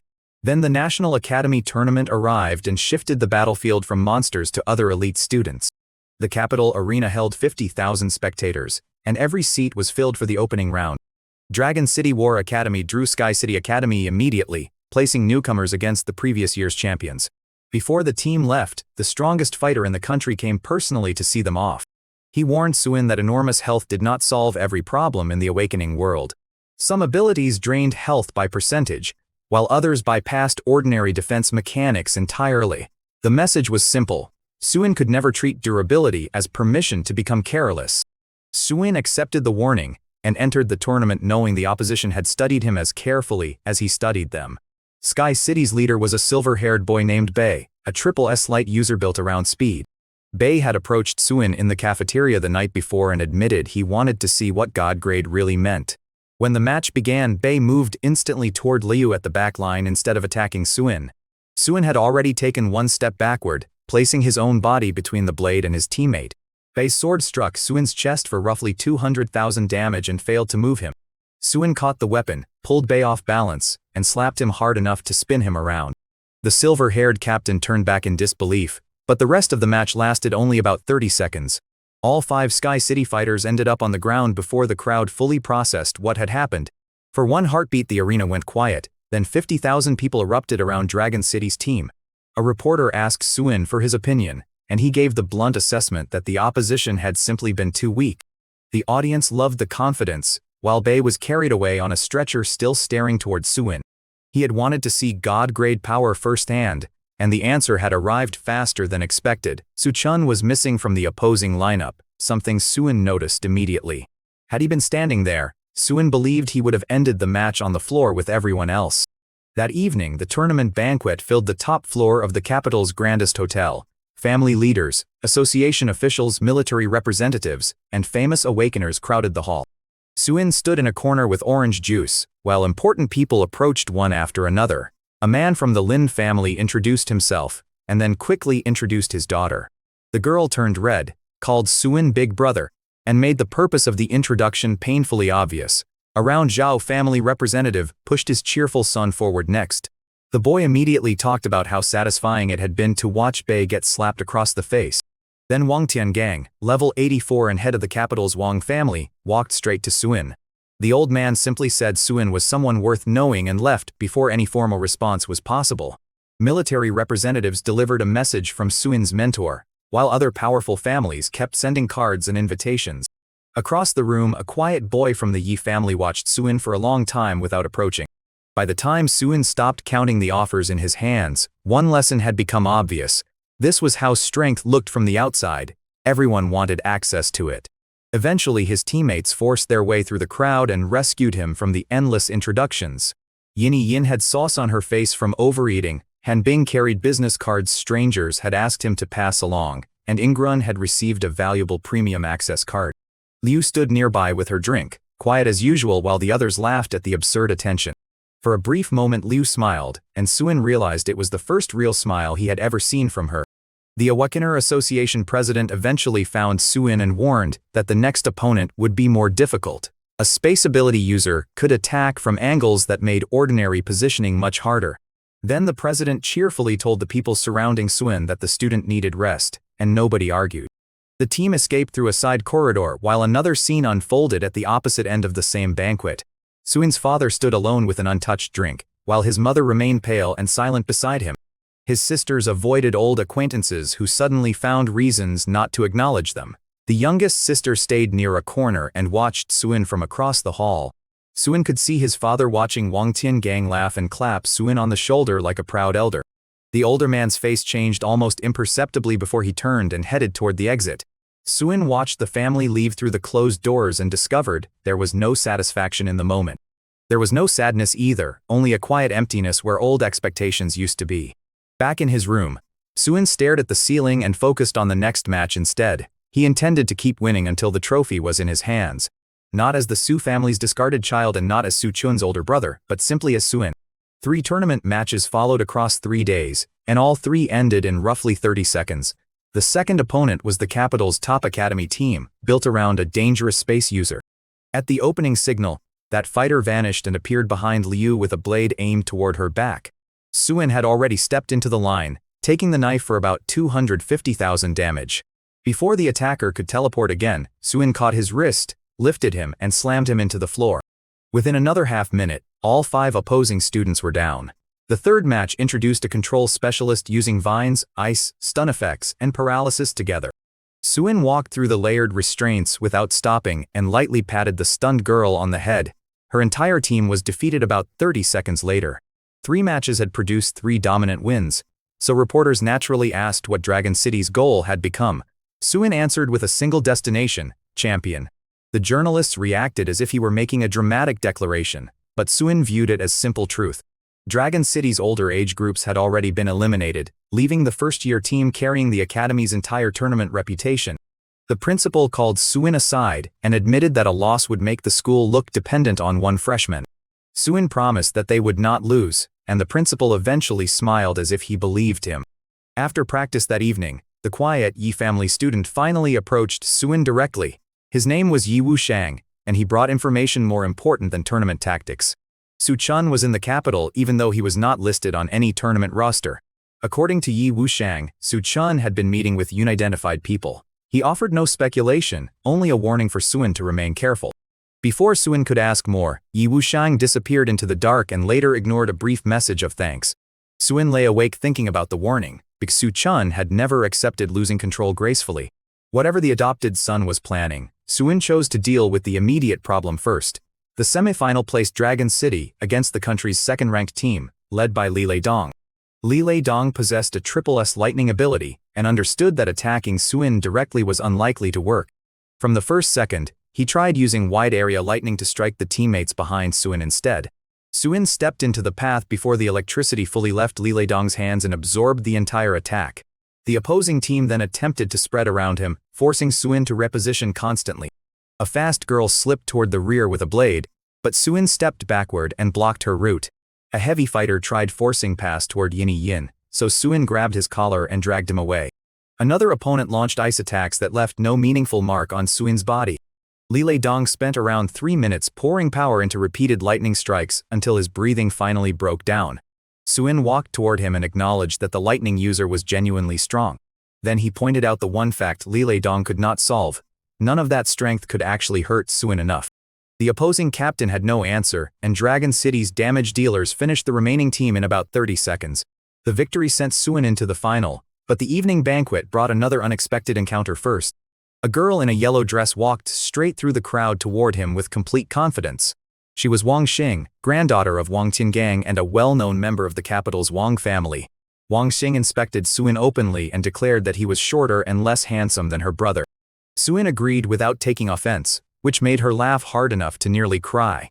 She then revealed that her cousin captained the team Dragon City would face in the final. The cousin possessed a triple S ability with 2 different attributes at once, making him a rare and dangerous opponent. Wang Xing promised to cheer for Suin anyway, because watching him lose would be boring. After she left, Yin quietly questioned whether the famous Wang family princess had any normal sense at all. Hanbing warned that she was spoiled and unpredictable, while Ingrun reminded everyone not to create unnecessary enemies with a level 84 family head. Suin watched the yellow dress vanish into the crowd, still unsure what Wang Xing had actually wanted from the conversation.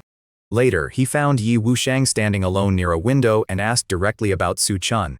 Yi Wushang shared a report received through his father. Someone intended to move against Suin after the tournament ended. That unknown person had already met with Su Chun. No exact identity was available, so the only useful advice was to stay alert once Suin left the capital. Suin remained by the window after Yi Wushang walked away, watching the city lights below.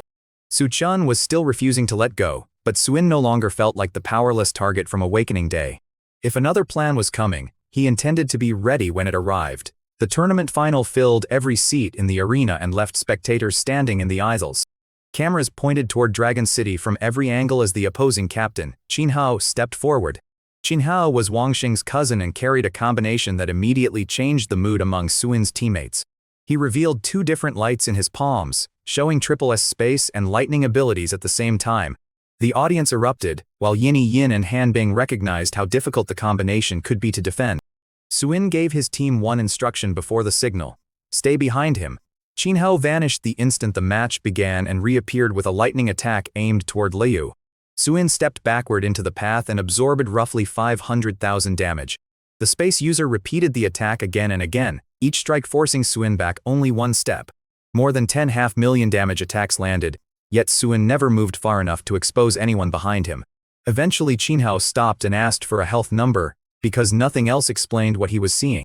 Suin gave him a false answer of 1 billion, already absurd enough to end the calculation. Qin Hao stood motionless for a moment, then lowered his hands and conceded the match.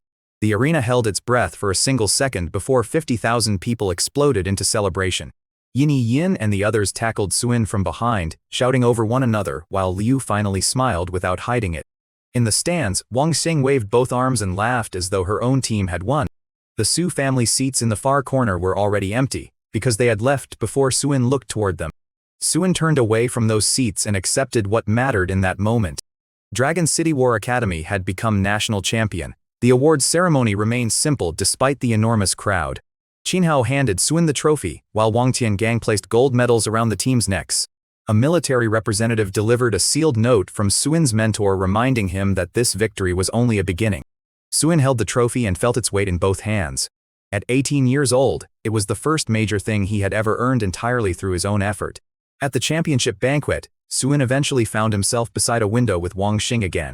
She pulled him away from the crowd to look over the capital's lights and admitted that this had been her hiding place as a child.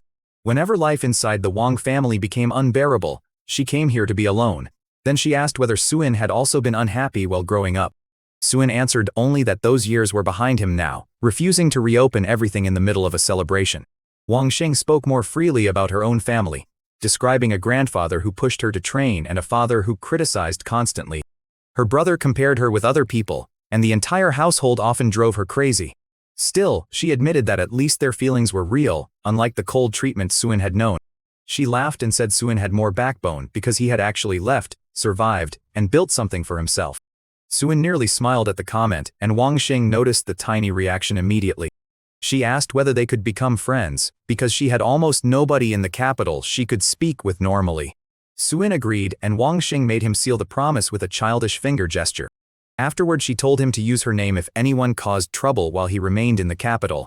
Before they separated, her tone changed, and she quietly warned that her grandfather had heard outsiders asking questions about Suin. Near the end of the banquet, Yi Wushang was waiting in the corridor with far more specific information. He had traced the suspicious group to a Shanghai branch of the Yai family rather than the main household. Someone had paid that branch to prepare an attack, and the person behind the payment was Su Chun. 20 assassins were reportedly waiting on the road back to Dragon City War Academy. Every one of them was level 40 or higher, while their leader reached level 50. The leader was known as Shadow Snake, a killing specialist with a reputation for never failing a contract. Suin listened without interrupting and then asked Yi Wushang what he thought the safest response would be. The answer was not heroic. 20 professionals between level 40 and 50 were too dangerous to challenge alone. Suin asked how much damage a level 50 fighter could usually produce with a single hit. Yi Wushang estimated around 50 million under ordinary conditions. Compared with Suin's enormous health, that sounded small enough to tempt overconfidence. Even so, Suin understood that 20 professionals brought speed, equipment, techniques, control, and experience his health did not replace. A long enough battle could still wear him down, especially if the assassins possessed abilities he had never seen. Instead of walking into the trap, Suin immediately called Shinjio and reported everything. Shinjio answered quickly, listened in silence, and then his voice turned cold. He ordered Suin to stay inside his room and open the door for nobody until protection arrived. Within 10 minutes, 4 Awakener Association fighters were stationed outside, with the leader at level 70. The next morning, Shinjio joined Suin at breakfast and confirmed that the intelligence had checked out. He also praised Suin for reporting the threat instead of treating his durability like proof of invincibility. Too many young Awakeners gained some power, assumed nothing could kill them, and died before understanding their mistake. Suin answered simply that he already knew a level 50 specialist could defeat him under the wrong circumstances. The association and military moved together while Suin remained under guard. By noon, 18 of the 20 assassins had been captured, with only 2 still running. Shadow Snake was already in custody and being questioned about who had ordered the attack. Su Chun remained harder to touch because investigators still lacked a direct statement tying him to the contract. If Shadow Snake confirmed the order personally, the situation could change, but until then the legal link remained incomplete. Wang Xing called that morning and offered to hide Suin inside the Wang family residence under her grandfather's protection. Suin explained that the association had already secured him, which made her sound slightly disappointed. She still reminded him to call if anything changed, because that was what friends were supposed to do. The following morning, a military aircraft waited at the airport to return the team safely to Dragon City. General Xiao came in person to escort them, something Yin immediately recognized as an extraordinary level of protection. The general considered the effort justified because a god-grade awakener had become a national priority. Suin watched the capital shrink beneath the aircraft and took stock of what the trip had given him. He had won a national trophy, made real friends, and survived another attempt from Su Chun without playing into the trap. Su Chun was still somewhere outside the academy's reach, planning another move, but Suin was no longer alone. Anyone trying to reach him would first have to pass through the people who had chosen to stand beside him. Suin closed his eyes and returned to the same principle that had carried him this far. One floor at a time and one level at a time, he would keep growing until even his father could not make him flinch. Dragon City came into view beneath warm sunlight, and a cheering crowd was already waiting in the academy square. Students shouted the team's names while the principal grinned like he had personally won the tournament. Instructor Legend slapped Suin on the shoulder and praised him with enough force to knock him slightly sideways. That evening, dinner conversation shifted from the championship to the passive skill trial unlocked at level 10. Every level 10 student received one chance to enter a special trial and earn a permanent passive ability. The student chose the difficulty, with greater danger promising a stronger skill. Failure meant waiting until level 20 before receiving another opportunity, making one poor decision extremely expensive. Yin wanted an attack enhancement, Hanbing considered cooldown reduction, and Ingrun leaned toward speed or critical damage. Everyone had advice for Suin, but he waited until he was alone before reading the entire list carefully. Fixed attack bonuses did not interact with his multiplier, so ordinary attack enhancement offered poor long-term value. Fixed health bonuses would be huge now, but become less meaningful as his natural health continued climbing. A percentage increase to maximum health scaled better, yet it only made him thicker without solving sustained damage. Then Suin found a percentage-based recovery enhancement and stopped scrolling. On ordinary difficulty it restored a tiny fraction of maximum health each second. Hell difficulty restored 1 full % of maximum health every second. Suin's current health was around 10 trillion, which made 1% equal roughly 100 billion health per second. He sat with that number because it transformed every assumption about attrition. A level 50 assassin dealing 50 million damage per strike could not begin to match that regeneration alone. Even hundreds of such hits each second would struggle to outpace recovery once the passive activated. The only reliable answer would be a single attack dealing more than 100 billion at once. Nothing around Suin's current level came remotely close to that threshold. He studied every other option to make sure excitement was not blinding him, but none scaled with his ability as perfectly. For ordinary level 10 awakeners, 1% of a few thousand health would barely matter. For Suin, the same percentage created 100 billion healing every second. He made the choice without hesitation. Hell difficulty, percentage recovery enhancement. Trial day began early with more than 30 elite class students gathered around the entrance. Lijian reminded everyone that one failed decision could leave them without a passive until level 20. A successful skill could shape years of growth, so difficulty needed to match both ability and judgment. Suin watched his teammates enter before him, starting with Yin. She chose Hell difficulty for percentage attack enhancement and appeared in a field full of fire elementals immune to ordinary fire. Rather than retreat, she switched to Blue Flame and attacked relentlessly while the environment burned around her. Yin returned blackened with part of her hair burned away, but she had killed all 100 enemies with barely a minute remaining. Hanbing chose Hell difficulty for cooldown reduction and was dropped into a frozen wasteland with a level 20 boss dragon. The dragon chased him for 15 minutes while he bled, froze, and struggled across the ice. Hanbing survived by a single second after forcing out enough power for one final ice wall. Ingrun selected Hell difficulty for critical enhancement and entered a pitch-black maze. 10 shadow assassins hunted him inside, leaving observers unable to see what was happening. When the timer ended, Ingrun was the only person still standing over the bodies. Linny chose Hell difficulty for ability effect enhancement and faced a completely different kind of trial. She had to heal 100 plague victims while poisonous mist drained her health every second. Each patient she treated also increased her own infection level, forcing health and contamination toward the same limit. By the last patient, Linny was crawling on her knees and finished with both values reaching 100% almost together. One slower breath would have meant failure, and she collapsed the instant she returned. Yin caught her, while Suin watched the 4 teammates and felt an unfamiliar warmth at their success. Then Lijian called Suin's name, and the entire training ground quieted. Suin walked toward the gate, stopped at the threshold, and looked back at the 4 people watching him. They were not waiting to laugh if he failed. They were trusting him to return. He nodded once and entered the trial space, appearing inside a broad wasteland. The condition was brutally simple.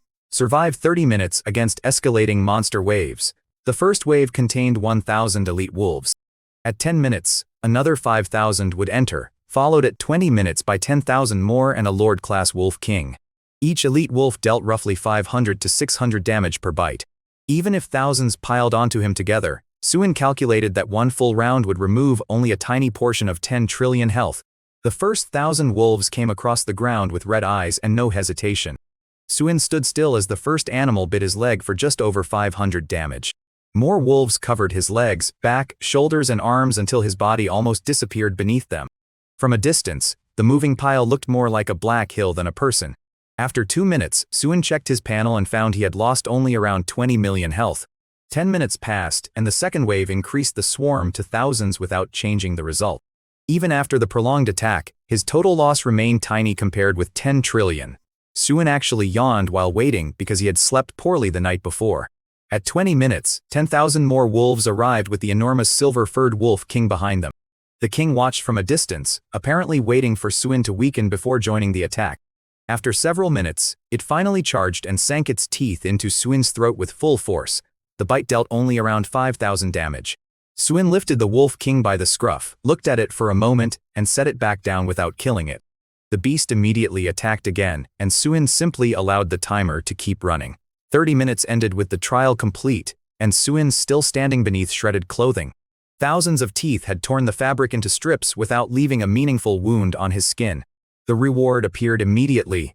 Hell difficulty, passive recovery restoring 1% of maximum health every second. At 10 trillion maximum health, that meant roughly 100 billion recovered every second. Yin stared at Suin's untouched body and asked how he had survived without even a scratch. Suin explained that he had mostly stood still and let the wolves bite him until time expired. For several seconds nobody around him had a response. Lijian looked Suin over, shook his head, and dismissed the group for a well-earned rest day. On the walk back, Yin joked that Suin's shredded clothing made him look homeless enough to beg beside the road. Hanbing suggested a sign advertising a hungry god-grade awakener looking for food. Suin said nothing, but the corner of his mouth moved just enough for his teammates to notice. The elite class group chat became chaotic once everyone began posting trial results. Yin announced a Hell difficulty 50% attack increase, drawing immediate excitement. Hanbing followed with a Hell difficulty cooldown reduction of 20%. Ingrun posted a 20% critical enhancement from Hell difficulty, and Linny quietly added a 50% effect increase.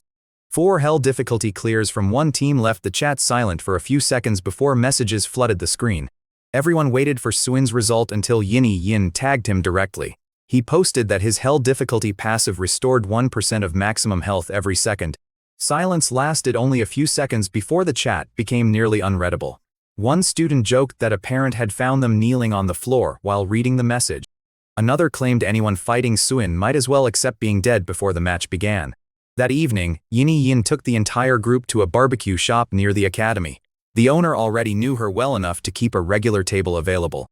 They ate too much and compared the worst parts of each trial in increasingly dramatic detail. Yin complained about fire elementals burning her hair, while Hanbing described crawling across ice with a broken leg. Ingrun said the dark maze had been terrifying because sound was the only reliable warning. When they asked about Suin's trial, he again reduced the real scale before answering. He claimed the wave contained around 160 monsters, far below the true number but enough to explain torn clothes. Then Suin admitted that his strategy had simply been standing still and letting them bite for 30 minutes. All 4 teammates stopped eating and stared at him across the table. Ingrun asked whether Suin was actually human, and Suin answered that he was probably close enough. Yin slapped the table and jokingly complained that she should have awakened a health ability instead. On the walk home, Liney moved beside Suin and quietly asked whether he would continue guiding her. Suin agreed without hesitation, and he caught a small smile before she lowered her face. Back in his room, Suin checked Lejon's summary of the full class. Out of 37 students, 5 had cleared hell difficulty, 12 cleared hard, 17 cleared normal, and 3 failed. Those 3 would receive no passive skill until level 20, putting them behind through a single mistake. The lesson fit the world Suin already understood. One wrong choice could create a gap that never fully closed. He set his phone aside knowing he had not made that mistake. The next morning was a rest day, and Liu treated the team to breakfast at a small shop near the east gate. She had grown up nearby and spoke a little more about herself than usual while everyone ate dumplings. Yin asked gentle questions, and Liu answered in short phrases that still revealed more than Suin had heard before. They spent the rest of the day wandering Dragon City without training schedules or monster alarms. Yin dragged Liu through clothing stores, while Hanbing carried enough shopping bags to numb both hands. Ingrid eventually found a tea shop and sat in the sun while the others continued arguing and laughing. Suin walked behind them and realized he had never imagined having an ordinary day like this. Then his phone rang, and an Awakener Association investigator erased the calm in a few sentences. Shadow Snake had talked, and investigators had traced money, a middleman's testimony, and a recording toward Su Chun. 5 million points had reportedly been paid in advance, with another 5 million promised after Suin's death. Su Chun denied everything, while Suin's father personally vouched that the adopted son had been home and unable to contact anyone. The investigators explained that the evidence remained indirect, without a final direct link to the order. They still could not charge Su Chun, leaving Suin outside the tea shop with the phone in his hand and the threat unresolved. The investigators' call left Suin with the same pattern he had watched for years. Su Chun always stayed behind the curtain, while other people took the risk and carried the blame. Whenever a plan failed, he cried, claimed ignorance, and somehow walked away looking innocent. Ingrid came outside the tea shop, saw Suin's expression, and correctly guessed most of the news before hearing the details. He asked what Suin intended to do now that the evidence had once again stopped just short of Su Chun. Suin's answer was patience rather than another reckless confrontation. He would wait until he was strong enough that neither his father nor anyone else could shield Su Chun from consequences. Ingrid laughed for real, not with his usual half-awake smirk, and said he wanted to see that day arrive. That evening, Lejon called Suin into a meeting with the principal and several senior figures. The strongest fighter in the country was sitting at the table when Suin entered. He did not soften the situation and told Suin directly that the world did not operate fairly. The veteran explained that he had also been hunted and framed when he was young. His conclusion after surviving those years was that fairness rarely arrived because someone deserved it. A person had to become too strong to ignore before powerful enemies stopped controlling the outcome. Suin's father could protect Su Chun now for one simple reason: the father was still stronger than the son. The advice was to stop waiting for justice and focus every bit of energy on closing that gap. Once Suin reached a level where nobody could stand between him and what he was owed, every debt could be settled at once. Suin stood and promised he would become that strong. The veteran's cold expression shifted slightly, showing something close to approval. Outside the administration building, Suin stared toward the black tower and accepted that the climb ahead was still enormous. Overnight, a crack opened along the eastern wall of the training ground. Dark red light pulsed from it like a heartbeat, drawing students and instructors before sunrise. Lejon explained that a secret realm called Blood Prison Abyss had opened. Only awakeners from level 10 through level 30 could enter. Across 4 previous openings, 872 people had entered and not one had returned. The surviving information emphasized extreme health requirements, which made the realm impossible for almost everyone and strangely suitable for Suin. He read the report twice and decided before anyone finished warning him. The next morning Suin told Lejon that he intended to enter Blood Prison Abyss. Lejon offered 7 days to reconsider, but Suin said the decision had already been made and he would go the following day. The principal admitted there was probably no way to stop him and predicted that Suin was exactly the kind of person who might return alive. By morning, reporters, family representatives, association officials, teachers, and students surrounded the crack. Suin's team waited closest to the entrance, with Yinny Yin already crying before he stepped forward. She demanded that he come back, and Suin answered by walking through the red light. Inside waited a dark wasteland under gray clouds with the smell of blood hanging in the air. A black palace stood in the distance, so Suin crossed the empty ground until he reached its doors. A guardian eye embedded in the palace spoke directly into his mind. 3 trials stood between Suin and the exit, while failure meant becoming part of the realm forever. Suin accepted immediately, and the first trial revealed itself as a battle against 100 blood prison guards. Each guard would be 5% stronger than the one before it. The first enemy struck Suin for roughly 500,000 damage. Suin's counterattack dealt only around 1,000, exposing the true difficulty at once. Killing even the first guard required thousands of hits, while later guards would have far greater health. Suin started punching anyway, repeating the same motion hour after hour while the guards attacked without rest. His passive regenerated roughly 100 billion health every second, making their damage irrelevant to survival. The real enemy became exhaustion because his own attack remained painfully low. Each guard carried millions of health, forcing Suin to grind through endless repetitions before one finally fell. Blood pearls dropped from defeated enemies, but he did not need to consume them while regeneration remained active. By the time the 100th guard died, Suin's arms were almost too heavy to lift. The realm announced that the first trial had taken 116 hours and 47 minutes. There was no break before the second trial began. Blood Road contained 99 rooms, each holding a dried corpse on a stone altar and a blood blade beside it. The rule forced the challenger to stab themselves and shed exactly enough blood to match what remained inside each corpse. Too little blood left the corpse asleep, while too much could kill the challenger before the road ended. Suin entered the first room, picked up the blade, and understood immediately why the trial had destroyed so many people. The pain was not like an ordinary wound, it felt as if something inside the blade dragged blood out by force. Every stab removed around 1 million health from his panel. His regeneration restored 100 billion per second, so the loss itself meant almost nothing. The pain, however, remained completely real and accumulated with every strike. Suin stabbed himself 10 times in the first room before the corpse finally opened its eyes. He took a single drop of blood from its cheek and moved into the next chamber. Room after room demanded more stabs, turning the trial into a test of pain rather than survival. By room 30, Suin's hand trembled from the memory of hundreds of wounds even though his body kept healing. He continued because stopping would only leave him trapped among the people who had failed before. Around room 70, the corpses stopped looking ancient and began looking disturbingly recent. One body still wore a Dragon City War Academy uniform with a level 28 badge. Fear remained frozen on the dead student's face, identifying him as one of the 872 previous entrants. Suin took the required blood drop and kept moving because there was nothing else he could do for the dead. Room 91 contained the challenger mentioned most often in the surviving records. The corpse belonged to a level 29 SSS life source awakener once considered the strongest health specialist of his era. It took 300 stabs before that man's eyes opened, showing how close he had come to reaching the end. The 99th room stopped Suin before he even touched the blade.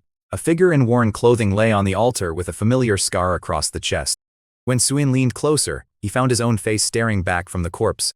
The realm explained that the final room required Suin's blood to match his own. Suin stood there only briefly before driving the blade into himself again. One stab became 2, then hundreds, then a number so large that time lost any normal meaning. Somewhere after the middle rooms, pain had stopped feeling like a separate sensation and become the entire environment.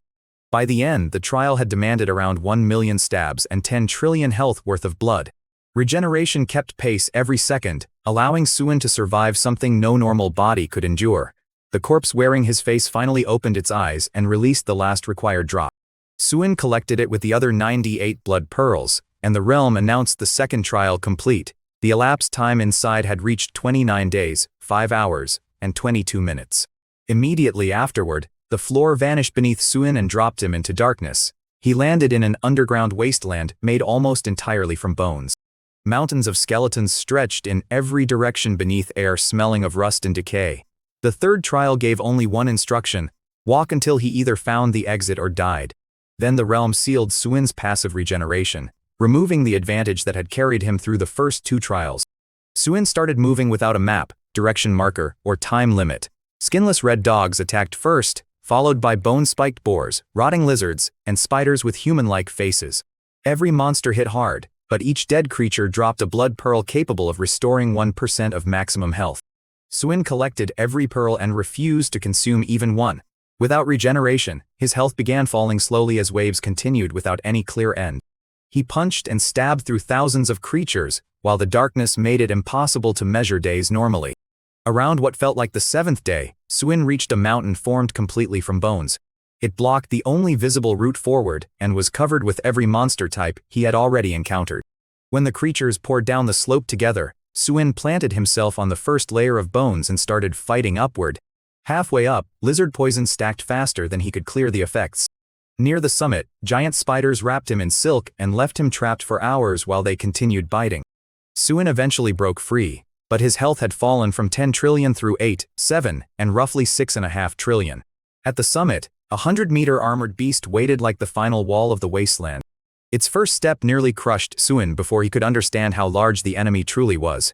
The battle became another endurance grind, with Suin circling its feet and dealing around 1,000 damage per hit. The giant tried to crush him with repeated stomps while days seemed to pass in the same dark landscape. Eventually the armored beast collapsed, leaving Suin with only part of his original health and hundreds of unused pearls. His panel showed roughly 6.5 trillion remaining, and more than 800 blood pearls collected. Still refusing to consume them, Suin passed through the exit door that appeared beyond the corpse. The bone wasteland vanished, replaced by a golden hall and an old man wearing blood-red robes. The man called Suin the 873rd entrant into Blood Prison Abyss and the first to reach him alive. He asked how many blood pearls remained, so Suin emptied everything onto the floor. The pile contained 1,372 ordinary pearls and 1 lord pearl from the giant beast. The old man counted slowly, then looked at Suin with an entirely different expression. What shocked him most was not the number collected but the fact that Suin had never consumed a single one. Suin gave no complicated explanation, because the truth was simply that he had chosen not to use them. The reward scale depended on how many pearls a challenger returned, so the old man accepted the entire pile. In exchange, he produced a nearly transparent mask resembling a thin sheet of motionless water. The item was called the Formless Mask and carried a unique ability. Its wearer could change appearance, body shape, presence, and even the signature of an awakened ability at will. Anyone at level 100 or below could stand directly in front of the wearer and still fail to see through the disguise. The creator of Blood Prison Abyss had once used the mask to move between powerful factions without recognition. When Suin reached for it, the mask dissolved into his palm as if becoming part of him. He asked how to leave, and the old man pointed toward a white doorway at the far end of the hall. Before stepping through, Suin stopped and gave the old man his name. The old man already knew it and promised to remember the only entrant who had ever reached him alive. Suin crossed the white light and returned outside Blood Prison Abyss. Although more than 40 days had passed for him inside, only around 3 hours had elapsed in the academy. He emerged into daylight wearing shredded clothes, dried blood, and hair that looked as if he had crawled through a battlefield. Yinny Yin hit him first and then wrapped both arms around him while crying and shouting at the same time. Hanbing kept repeating that Suin had returned, smiling like someone who had spent hours holding his breath. Ingren walked over, patted Suin's shoulder, and dryly noted that he had managed not to die. Liu stood a few steps away with red eyes and a smile she could not fully hide. Wang Xing had traveled all the way from the capital and forced her way through the surrounding crowd. She inspected Suin, punched him lightly in the chest, and reminded him that he still owed her a meal. Reporters immediately swarmed forward asking what happened, what reward he received, and how he survived. Suin revealed nothing beyond saying that he was fine. When Shinjio privately asked whether Suin could share the experience, Suin said the details were inconvenient to disclose. Shinjio accepted the answer, laughed, and ordered everyone to give the exhausted student space. Back in his room, Suin stood before a mirror and finally tested the formless mask. His eyebrows thickened, his nose shifted, his jaw became broader, and an unfamiliar face replaced his own. He held the disguise for several seconds before returning to normal and touching his face to confirm the change was real.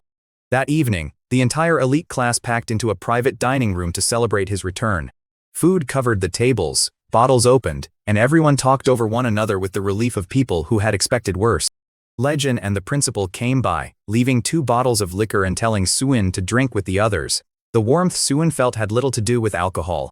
He had lived through roughly 42 days inside the realm, yet outside only 3 hours had passed and everyone was still waiting. Suin thanked them, and Yin immediately told him teammates did not need gratitude for waiting. Later in bed, Suin summoned the mask into his palm with a thought.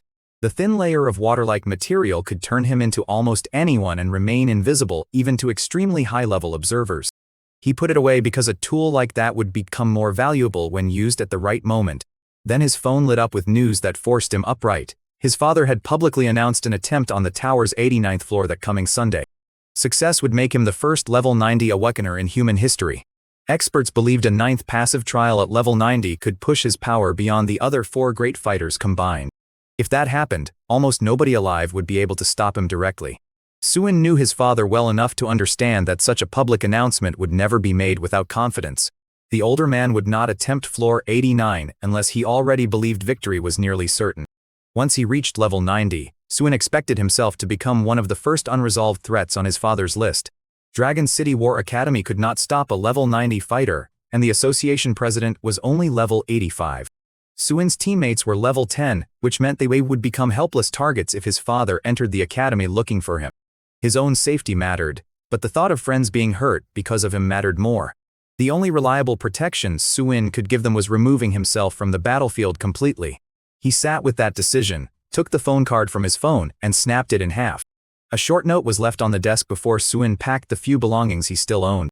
Using the darkness as cover, he climbed out the window and left Dragon City without telling anyone where he was going. His destination lay roughly 3,000 miles north in the desert. Dark Night City had no functioning government, identity checks, or ordinary law. Around 30 million people lived underground there without official registration.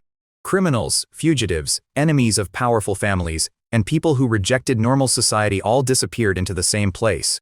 Nobody asked for a real name because almost everyone had a reason to hide one.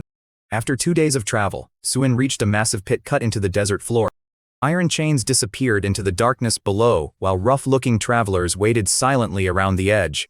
When a voice called from beneath, the crowd grabbed the chains and started descending. Suin chose one chain, climbed down for several minutes, and finally stepped into an underground city stretching beyond sight. Dark Night City looked as if abandoned mining machinery had been forced into becoming a civilization. Old containers were stacked into apartment blocks, while salvaged equipment formed shops, bridges, and improvised walls. Tens of thousands of people moved through streets smelling of hot metal, smoke, meat, and danger. A one-eyed old man sold Suin a map and offered 3 pieces of survival advice without being asked. Trust nobody, follow nobody, and never enter a shop without thinking about why the door is open. The old man vanished into the crowd, leaving Suin alone with 30 million strangers and the perfect tool for disappearing. Suin activated the formless mask and changed his face in less than a second. His eyes narrowed, his nose flattened, his jaw widened, and his cheekbones shifted until even close friends would pass him. He reversed his jacket, raised the collar, and entered the crowd as someone with no visible connection to Suin. Back at Dragon City War Academy, his empty room was discovered that same morning. Yin tore open the note with shaking hands and read the short explanation Suin had left behind. He asked them not to search because he refused to bring his father's danger to the academy. The note promised that he had a way to survive and would return when he safely could. Yin cried openly, Hanbing became silent, Ingran's fists tightened, and Liu stood with trembling shoulders. At the Su estate, Suin's father received the report without visible surprise. He commented that Suin had moved quickly, then gave the order to find him regardless of the outcome. 5 days remained before the level 89 tower attempt, and the older man believed no hiding place could last forever. Far beneath the desert, however, Suin's altered face disappeared among millions of people with equally buried identities. For the moment, Suin as the world knew him no longer existed. Dark Night City never truly became dark because neon signs and holographic advertisements burned at every hour. The smell of roasting food mixed with gunpowder and the sweetness of things rotting somewhere out of sight. Within his first minute, Suin stepped over a severed hand lying beside a street stall. The nearby vendor casually explained that someone would collect it later, showing how little ordinary law mattered here. Suin found a cheap room down a quiet alley and paid 500 points without providing real identification. Across the street he bought an unregistered phone card and returned to the room to research his next opportunity. Dark Knight City had a rift that had remained open for 23 years. Its designation was CN0374, and only Awakeners level 30 or below could enter. More than 600 people had attempted to close it, with none returning. Authorities had eventually abandoned the effort even though monsters escaping from it killed around 2,000 residents each year. Descriptions from earlier expeditions called the interior an enormous tomb filled with undead and shadow creatures. The most dangerous mechanic was infection, because anyone killed inside could rise again as another monster. Suin set the phone down and compared those numbers with Blood Prison Abyss. That secret realm had claimed 872 challengers before him, while this rift had taken more than 600. He had no way to know whether the rift was harder, but completion rewards were too important to ignore. Historically, people who successfully closed rifts often became major powers, because the rewards could change an entire build. Suin needed that kind of growth before his father reached level 90. He asked the landlord for directions, ignored the man's warning to choose an easier life, and headed east. The streets grew quieter and more damaged the farther Suin moved from the crowded center. Neon signs disappeared, oil lamps replaced them, and clean pavement became broken stone covered in trash. After about an hour, a blood-colored tower rose ahead, roughly 10 stories high with light pulsing through cracks in its walls. Men in red uniforms guarded the entrance and laughed when Suin said he intended to go inside. Using the mask, he had changed his appearance again, this time taking on the face and body of a woman. One guard made a crude remark, but Suin ignored him and walked through without reacting. The guards existed only to kill monsters leaving the rift, not to stop volunteers from entering. Beyond them stood a wooden door carved with twisted symbols. Suin pushed it open and stepped into darkness so complete that his eyes needed time to adjust. Stone arches emerged overhead, and blue fire burned inside skull sockets built into the walls.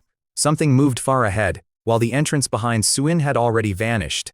He had escaped one hellish realm already, so he kept walking instead of waiting for fear to become useful. The first corridor stretched beneath an arched ceiling roughly 20 meters high. Skulls packed both walls from floor to ceiling, each one staring with blue flames burning inside empty eyes.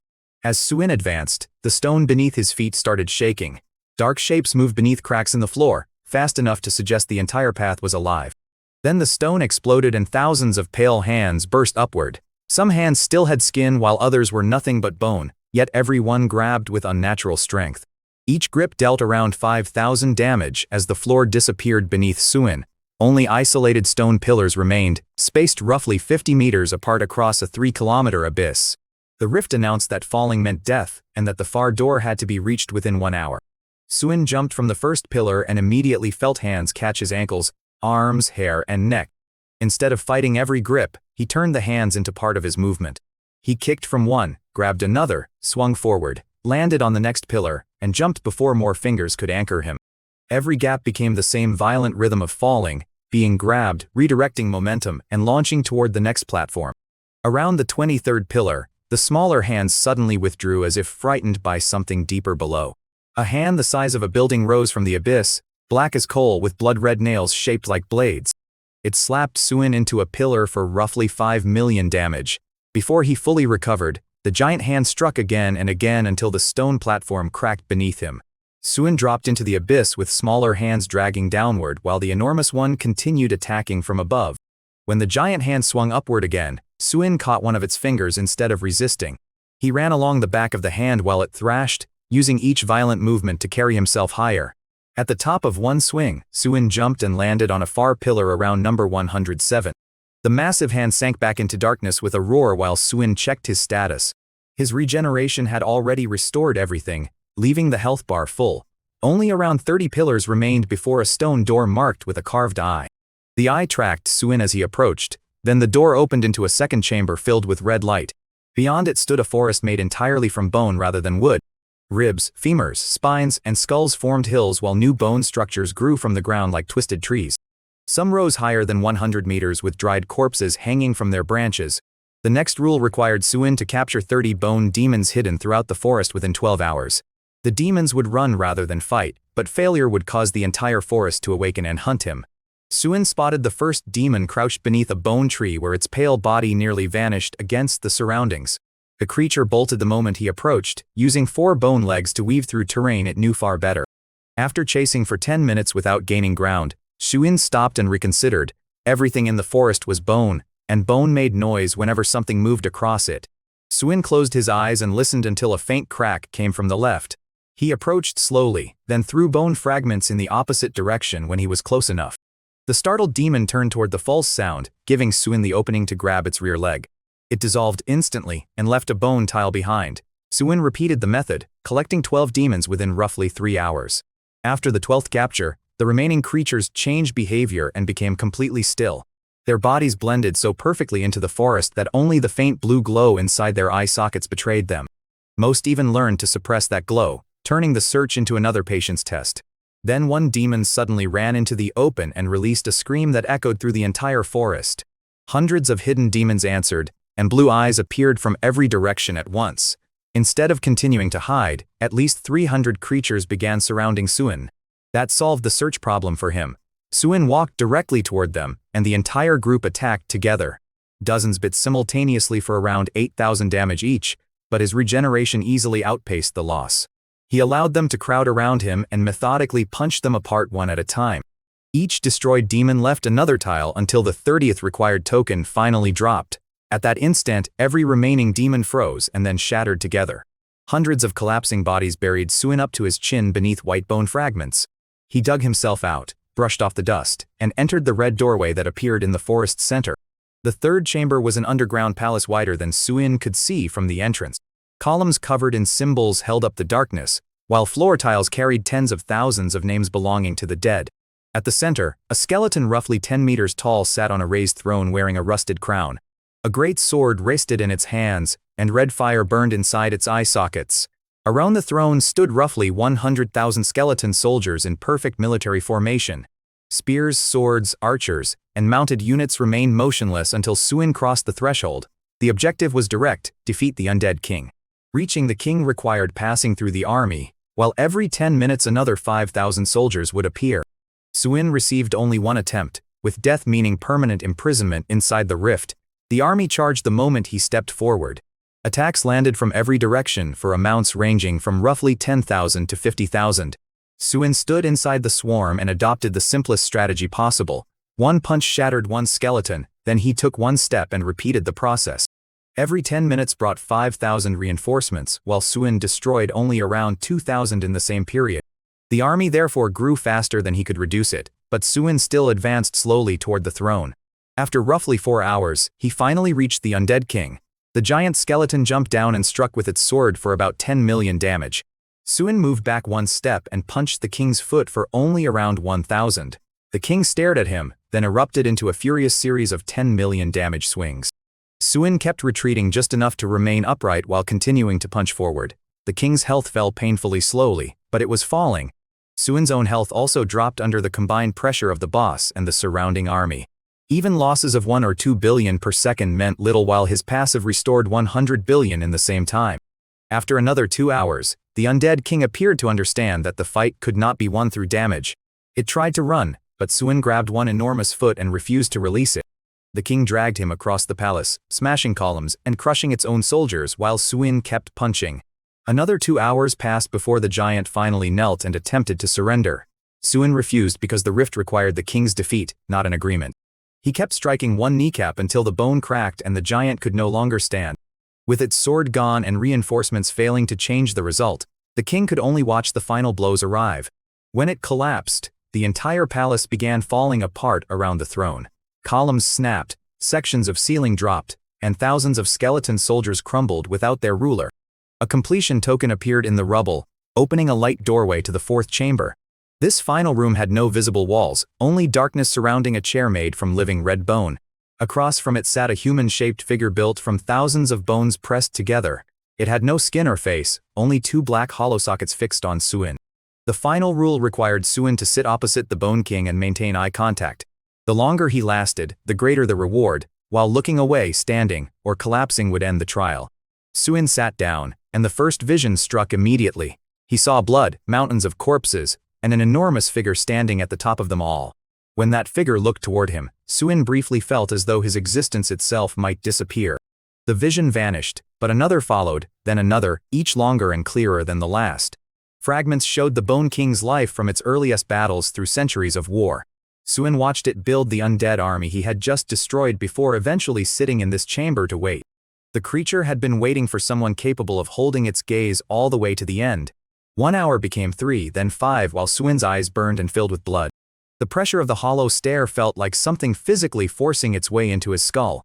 Suin refused to blink as 10 hours became 15 and then 20. After 20 hours, the Bone King finally stood and walked directly toward him. It brought its faceless skull within centimeters of Suin until nothing else remained inside his vision. The ancient creature acknowledged Suin as the first challenger to reach the true end and earn its gift. A skeletal hand pressed against Suin's chest, sending cold through his entire body. The rift then announced completion after 23 hours and 47 minutes. 5 passive rewards appeared for Suin to choose between. Options included a 30% attack increase, 20% critical chance, periodic teleportation, and 20% damage reduction. The fifth option, Bone Spike Fury, reflected 25% of all received damage back to the attacker. For Suin, the first offensive bonuses barely mattered because his base damage remained too low. Damage reduction was useful, but less valuable when his health and regeneration already overwhelmed ordinary attacks. Teleportation offered tactical value, yet reflection solved the weakness that had slowed every long battle. An enemy striking Suin would begin destroying itself in proportion to the damage it inflicted. The stronger the opponent attacked, the more damage would be returned without relying on Suin's own attack stat. If an enemy's health was small relative to the damage required to kill Suin, it could die entirely from its own offense. Suin selected Bone Spike Fury and felt the passive settle into his status. A golden door opened, revealing the neon darkness of Dark Night City on the other side. Suin stepped through and turned around just as the rift began closing behind him. The blood-red crack that had remained open for 23 years finally started shrinking before his eyes. The rift's edges kept crumbling until the blood-red opening disappeared completely. After 23 years, the wall looked untouched, as if the entrance had never existed. More than 600 people had died trying to close that place, and Suin had just walked out alone. Behind him, the Blood Axe gang members assigned to the entrance had dropped their weapons. The bald leader who mocked Suin earlier was already on his knees before Suin even turned toward him. The rest followed quickly, begging the mysterious woman not to kill them. Suin ignored every plea and walked back toward the city without saying a word. Within 10 minutes, news of the closure spread across the eastern district. Within half an hour, the story had reached the country and pushed coverage of Suin's father off the top of the feed. Reports described an anonymous middle-aged woman in a dark jacket who entered alone after hundreds of failed attempts. The rift closed behind her, turning the unknown fighter into a national mystery overnight. The National Rift Response Team offered a reward for information about her identity. The Awakener Association promised its highest honor medal, while Dragon City War Academy offered an honorary teaching position. The military added its own recruitment offer, all searching for a woman created by the Formless Mask. Suin lay on his rented bed and read the announcements knowing that person no longer existed. He closed the news and studied the passive reward from the cleared rift. Bone Spike Fury returned 25% of all received damage to whoever attacked him. Any enemy strong enough to hurt Suin would now be forced to absorb part of its own power. Monsters he could never kill efficiently with punches could slowly destroy themselves by continuing to attack.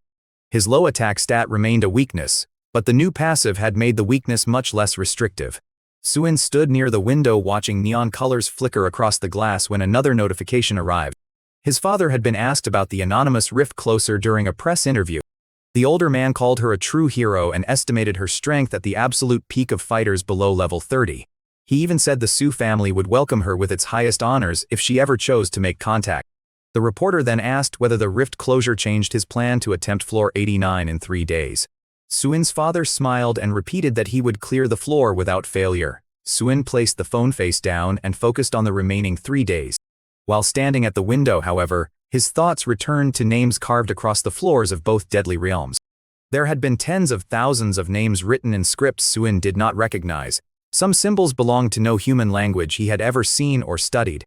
The detail became more disturbing the longer he thought about the history of awakening. 100 years earlier, the Sky Tower had appeared without explanation. Dimensional cracks followed, monsters began pouring through them, and humans suddenly awakened abilities capable of fighting back. Most people treated the sequence as catastrophe followed by adaptation. Suin started wondering whether the entire structure was too organized to be accidental. The tower provided floors in a fixed progression and rewarded levels for each clear. Every 10 levels brought a passive trial designed to reshape the strongest survivors. Secret realms offered extraordinary rewards, but killed most people who accepted their challenges. Rifts continuously released monsters until someone strong enough closed them permanently. Taken together, the system resembled a selection mechanism more than a random disaster. It filtered living beings through danger and rewarded the rare survivors heavily for passing. Then there were the non-human names left behind by dead challengers. Suin wondered how many different worlds had been placed through the same process before Earth. A darker idea formed as he watched the neon city outside. What if the system was a farm rather than a gift? It could scatter attractive rewards, force the strongest creatures to compete for them, and keep feeding survivors more power. At the end waited floor 99, the destination every high-level awakener dreamed of reaching. Suin considered the possibility that the finish line might actually be where the harvest happened. The system seemed designed around triple S abilities as the expected human ceiling, usually around 100 times multiplier. One person clearing a deadly rift could be dismissed as luck, while repeated impossible clears should never happen statistically. The designers had no reason to expect someone with Suin's abnormal multiplier. He had already survived Blood Prison Abyss and the Bone Abyss Rift without being pushed near true death. That meant the system's assumptions did not fit him. Suin searched for other level 10 rifts near Dark Knight City and found 3 immediately. Frost Tomb lay around 35 kilometers north. Flame Hell waited roughly 28 kilometers west, while Shadow Maze sat around 42 kilometers south. All 3 had 0 recorded survivors across hundreds of attempts and all restricted entry to level 10 or below. Suin decided to remain level 10 long enough to clear every one of them. After those 3, he intended to locate every other low-level restricted rift he could reach. Each reward could stack on top of the previous reward, creating a build the system had never expected. Instead of being raised for slaughter, Suin intended to become the one holding the knife when the true end arrived. His father's possible level 90 breakthrough could wait because the formless mask made direct pursuit far harder. Su Chun could wait as well, until Suin became strong enough that patience was no longer necessary. He marked all 3 rifts on the map and chose Frost Tome for the next morning. Outside, neon light painted the ceiling red, blue, and green as Suin finally closed his eyes. He left early with 2 steamed buns and spent roughly 2 hours walking north through rubble, gravel, and bare rock. The landscape changed sharply when a frozen mountain appeared ahead. Gray-white ice covered it from base to peak, looking older than any ordinary weather. Halfway up the slope, a huge cave opening was sealed by a membrane of the same ancient ice. Cold air leaked through cracks strongly enough to be felt from dozens of meters away. Around 20 people camped near the base, and their leader wore a snake tattoo across his neck. The group demanded a toll before allowing Suin to continue toward the rift. Suin warned the leader to move or accept the consequences. The tattooed man did not move, so Suin simply walked past him. Nobody in the camp was willing to become the first person to stop the stranger physically. Beyond the membrane, the tunnel ran wide and tall into darkness. Its walls contained thousands of frozen human eyes staring outward from inside the ice. Some still had intact pupils while others had become empty sockets. Suin walked through the silent gaze and continued deeper for about 20 minutes. The tunnel opened into a frozen underground canyon so enormous that the far walls disappeared from sight. Hundreds of ice spikes hung from the ceiling like suspended swords. The floor was clear enough to reveal bodies frozen beneath the surface. Human fighters, monsters, and unidentifiable creatures remained trapped in the exact positions where they died. One level 10 fighter lay directly beneath Suin's feet with fear still visible in his final expression. Suin kept moving until he saw a single ice pillar rising roughly 500 meters. Inside it knelt a human-shaped creature about 300 meters tall, covered in black shell and frost. The thing looked asleep, yet its posture suggested it could stand at any moment. The environment itself dealt around 10,000 damage every second through extreme cold. Suin's regeneration restored 100 billion per second, so the cold barely registered. He reached the central pillar and waited until the rift finally announced the first trial. The objective required walking 12 kilometers to the far end of the canyon. Along the route, 13,600 frost spirits would attack him. Killing them was unnecessary, but every hit added 1 layer of an ice mark. At 100 layers, Suin would freeze solid for 3 seconds while every nearby spirit attacked at once. Cracks scattered across the floor created a second danger. Standing on or near one for 3 seconds would trigger an explosion and drag the victim into the abyss below. The voice warned that something worse than the frost spirits lay inside that darkness. Suin began walking, and translucent human shapes emerged from the frozen walls almost immediately. Blue fire burned inside their eye sockets as hundreds moved toward him at once. The first spirit to reach Suin looked like a little girl wearing a flower dress. She touched his shoulder for around 45,000 damage. Bone Spike Fury returned roughly a quarter of that force, cracking the spirit's hand. She attacked again despite the damage, causing more fractures to spread through her arm. Suin kept walking as dozens more spirits joined from every direction. Each hit dealt tens of thousands, and each attacker received a portion of its own damage back. One after another the spirits shattered themselves against Suin's body. Their remains became piles of ice crystals scattering colored light across the canyon floor. The exploding cracks were more troublesome, because positioning mattered more than health. Suin jumped over most of them, but one foot clipped the edge of a hidden fracture. The ice detonated and threw him roughly 20 meters across the surface. Before he could fully stand, around 100 hands punched through the floor and dragged him halfway into the abyss. Thousands of faces stared upward from the darkness with empty sockets and mouths stretched unnaturally wide. At the front crawled half of a woman with no legs and only a spine trailing behind her. Her face was strikingly beautiful while everything beneath it felt profoundly wrong. Suin realized she had been following him beneath the ice for kilometers. The creature smiled silently as the surrounding hands tried to pull him farther down. Instead of climbing away, Suin reached into the abyss and grabbed her face with both hands. His fingers hooked into the empty eye sockets, causing the creature to release a soundless scream.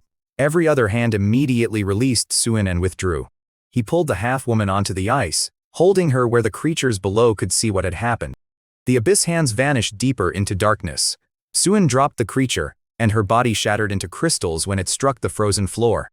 He continued across the canyon until the distance counter reached 11 kilometers and then 12. At the far end, a 50-meter skeleton sat on a frozen throne wearing a crown of ice. Suin opened the door beside it and received the completion record for the first trial. The crossing had taken 3 hours and 47 minutes. Suin had absorbed 3,462 attacks and destroyed hundreds of spirits through reflection. He had also broken more than 100 abyss hands and killed the strange creature identified as an abyss charm. The second doorway opened onto a frozen lake as large as a small city. Light entered through cracks high above and fractured into thousands of colored beams across the surface. At the center stood an ice sculpture of a woman with folded hands and a bowed head. The next door waited behind her, but 13,600 ice mirrors were scattered across the lake. Each mirror held a spirit capable of reaching outward and dragging travelers through its surface. Anyone pulled inside would face countless copies of themselves while searching for a single exit. The ice cracks also returned, and falling through one led into an even larger mirror world. Suin stepped onto the lake and began crossing. Hands shot from nearby mirrors toward his ankles, each grip dealing around 60,000 damage. Reflection returned roughly 15,000, making the grasping hands tremble but not release. Suin broke them underfoot and continued, leaving a trail of shattered mirror ice behind him. Near one fracture, his foot remained on the edge for a moment too long. The floor exploded and dropped him into darkness beneath the lake. He landed in a room where the floor, ceiling, and every wall were mirrors. Dozens of Suin's reflections stared from every direction, each moving slightly differently. One copy stepped through the glass and stood directly in front of him. It shared his face, clothes, and posture, but blue fire burned where its eyes should have been. The copy claimed it had waited a long time for Suin to die, then attacked. Its first punch dealt roughly 80,000 damage and immediately reflected about 20,000 back. A crack formed across the copy's hand, but it continued striking faster and harder. Every blow damaged Suin slightly while splitting the attacker further through reflection. After around 50 punches, blue light leaked from cracks covering the copy's entire body. It finally stopped and stared at its own shaking hands, unable to understand why Suin remained standing. Suin walked forward and gently pushed the damaged copy back through the mirror it had entered from. The surface swallowed it like water, leaving Suin alone with endless reflections. He searched for an exit but repeatedly returned to the same place. More copies appeared while he moved, including figures reflected in corners and hanging ice above. Suin stopped wandering and studied them until one reflection moved its mouth without sound. The message promised that he would die inside the mirror world. Instead of answering, Suin looked down and stomped through the mirrored floor beneath his feet. He fell into a deeper chamber surrounded by hundreds of mirrors arranged in a giant circle. A figure made completely from mirror panels stood in the center, each surface showing a different version of Suin. Dozens of layered voices claimed that Suin's enormous blood meant nothing inside this world. Then one mirror behind him began expanding from hand-sized to wall-sized. A copy with pure black eyes stepped through, followed by another and another. Soon 100 black-eyed versions of Suin surrounded him without speaking. The mirror figure described them as pieces of his fear, anger, despair, and everything he wanted to destroy inside himself. Suin laughed quietly because those emotions were far less frightening than the things he had already survived. All 100 copies attacked at once. Each fist dealt around 100,000 damage, while Bone Spike Fury returned roughly 25,000 to the attacker. Cracks spread through every copy with each punch, leaking black liquid across the mirrored floor. Suin stood still and let them continue until their own attacks destroyed them one after another. The last copy collapsed at his feet and silently questioned who Suin had become. Suin stepped down, shattered its face, and watched the central mirror figure begin cracking as well. When the figure finally melted away, a single hand-sized mirror remained on the floor. Inside that small surface was the image of a door. Suin picked it up, and a full-sized doorway with blue symbols appeared in front of him. He crossed through and returned to the frozen lake, where every mirror now stood empty. No hands reached out and no spirits remained inside. Suin walked directly toward the clear ice sculpture waiting at the center. The woman stood around 10 meters tall with folded hands, lowered head, and a strangely gentle expression. When Suin looked at her, he briefly remembered the beautiful half-woman from the abyss beneath the first trial. Then the completion message appeared and confirmed the second trial had been cleared. The reward was a new passive called Frostbone Rage. When activated, every enemy within 100 meters would fixate entirely on Suin and ignore all other targets. They would continue attacking him until either Suin or the affected enemies were dead. Frostbone Rage could be switched on or off through will alone, giving Suin complete control over when enemies fixated on him. Standing before the ice sculpture, he reviewed the 3 passive skills that now defined his fighting style. The first restored 1% of maximum health every second.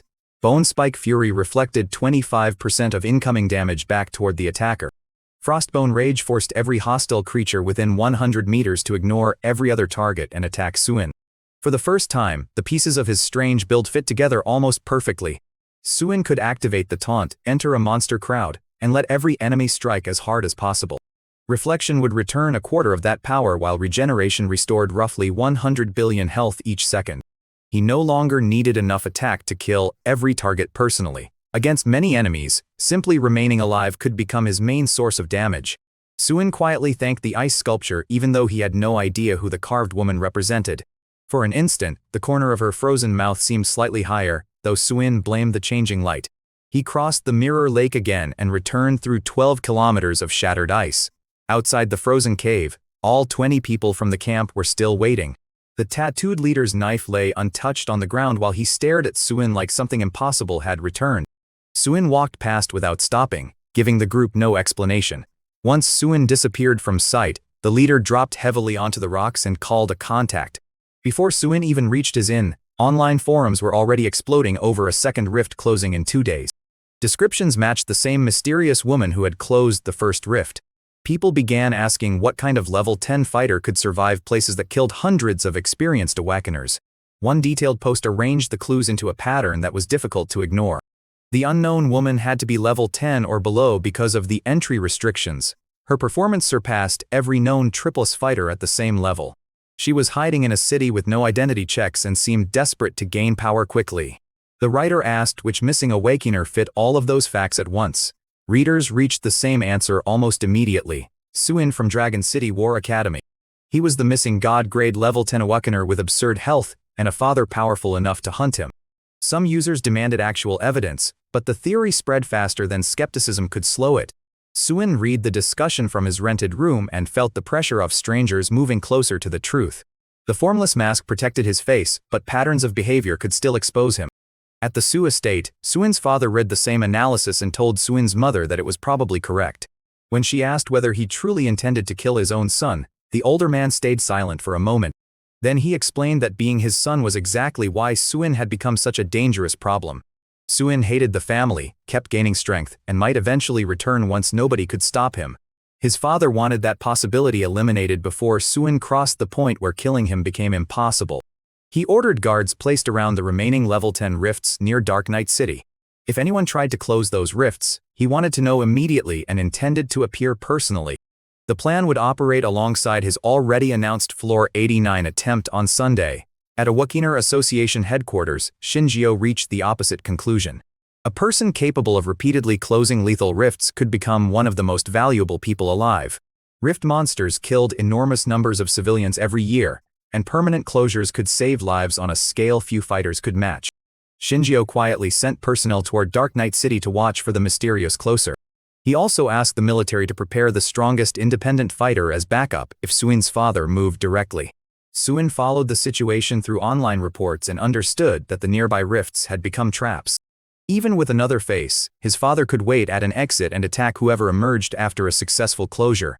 If the older man reached level 90 on Sunday, the balance would become even worse. Suin abandoned the two nearby targets for the moment and searched for rifts in uninhabited territory. The closest safe options were more than 1,000 kilometers away. Walking there and back could consume around 20 days, which was far too slow. He needed a flying vehicle with enough range to cross empty regions quickly. The smallest practical aircraft on the trading platform cost around 3 million points. Suin had only about 174,000, so another rapid source of income was necessary.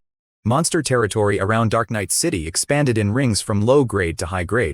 Low and medium monsters would not pay enough for the time required. Suin chose the high grade zone populated by creatures around levels 40 through 60. His own direct damage remained poor, but Bone Spike Fury had changed the economics of hunting. The harder a monster attacked him, the faster its own power would return as reflected damage. Suin only needed enough health to remain standing until the enemy destroyed itself. Before leaving, he checked legendary level 10 equipment that could push his maximum health higher. One armor piece added around 20,000 health, while a ring added another 10,000 before the multiplier. Suin set a target large enough to cover a flying vehicle and both legendary items. The next morning, Dark Knight City was far louder than usual as reporters and watchers filled the streets.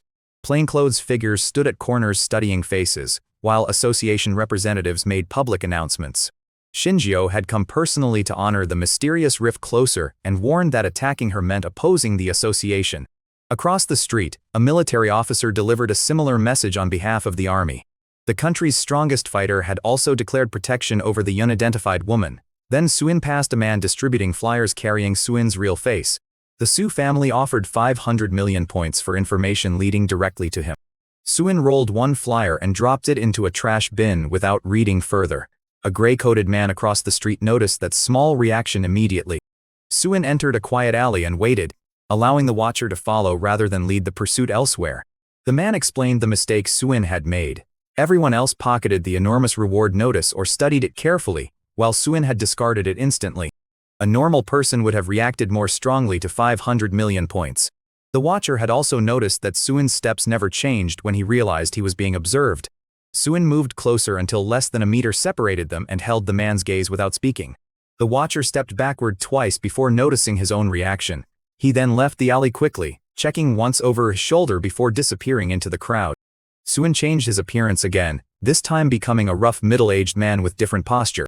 The encounter had been too close and proved that Su family operatives were watching behavior as carefully as faces. All three nearby rifts were now surrounded by association personnel, military observers, and Su family watchers. Entering any one of them would announce Suin's location regardless of disguise. A flying vehicle therefore became mandatory before another rift attempt. That meant earning points first, so Suin headed beyond the city boundary toward the high-level monster zones. He traveled east for roughly 2 hours wearing the middle-aged disguise. Black cracked mud gradually turned into gray gravel scattered with bone fragments. The sulfur smell intensified as the underground ceiling disappeared and open gray sky replaced it.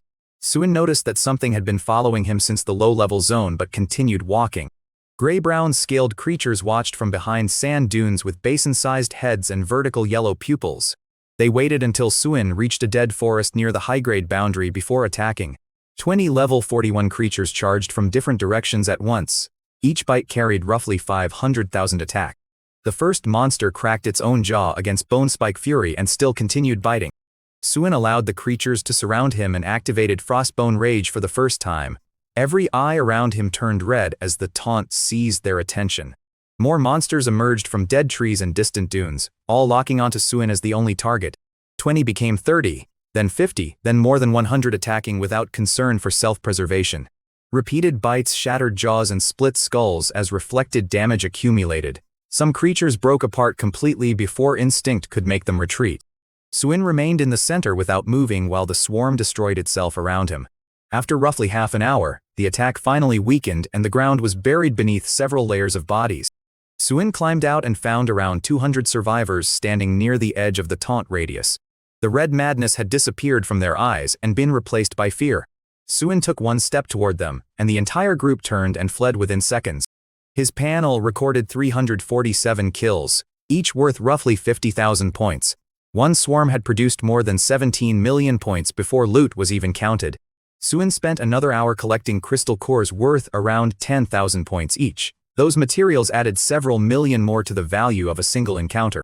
He continued east as gravel gave way to open fields littered with massive bones.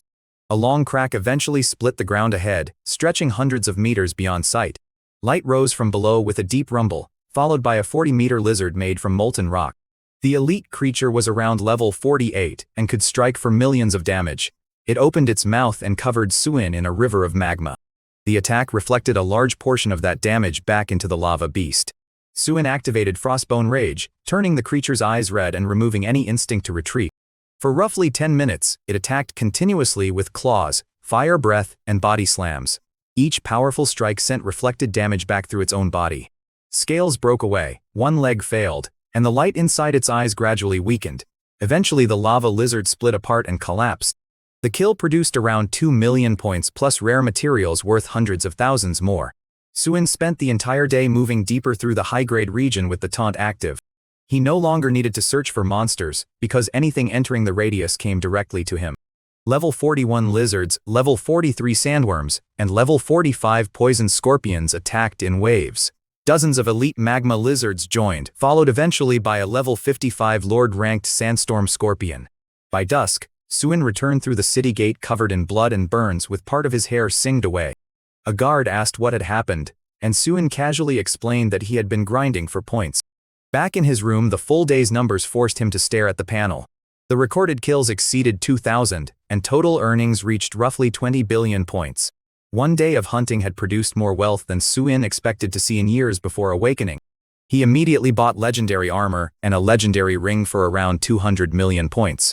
After his multiplier applied to the added health, his maximum jumped to roughly 31,000 billion.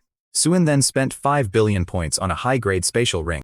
The ring provided about 1,000 cubic meters of internal storage, turning his backpack into something almost irrelevant. Suin moved his equipment inside and bought thousands of percentage recovery potions as an additional emergency reserve. The next morning, he entered the Western Trading District, a market sprawling across an enormous area. Using the formless mask, Suin changed into a 60-year-old man with deep wrinkles and a bent back. He moved toward the aircraft section and checked several cellars before one woman led him into a locked room. Inside waited a Phantom-class aircraft custom-built by top engineers in Dark Knight City. Its range reached roughly 10,000 kilometers with a maximum speed near 2,000 kilometers per hour. The defensive shield could withstand attacks around level 60, and the craft also included a stealth mode.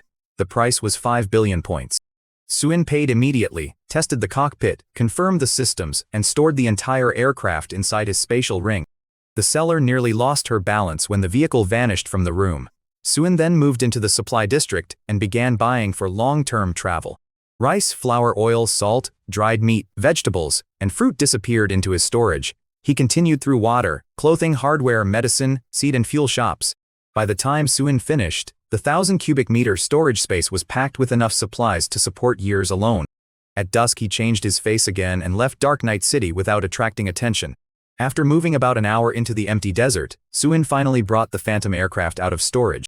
The controls were intuitive enough that he launched into the night sky almost immediately. At around 1,200 kilometers per hour, Dark Knight City disappeared behind him. Roughly an hour and a half later, only featureless desert remained below the aircraft. Suin landed behind a dune, stored the Phantom again, and continued the final distance on foot. The next rift did not resemble the cracks or towers he had entered before. A solid black stone door rose about 50 meters high and 30 meters wide from the sand. Pulsing red symbols covered its surface while shattered bones formed a ring around the structure. Human skeletons mixed with monster remains and shapes Suin could not identify. Some bones were ancient and crumbling, while others still carried dried flesh. A mechanical voice entered Suin's mind as he stood before the door. The designation was CN-0571, known as the Sandstorm Dead Zone. Only level 10 awakeners and below could enter. The rift had remained open for 34 years, with 47 entrants and 0 survivors. No one had attempted it for roughly 12 years. Suin accepted the entry and pushed the black door open. Golden sand stretched to the horizon beneath a flat gray sky. The ground was deep enough to pull at every step and offered no visible landmark. The first trial was called Sand Sea Survival.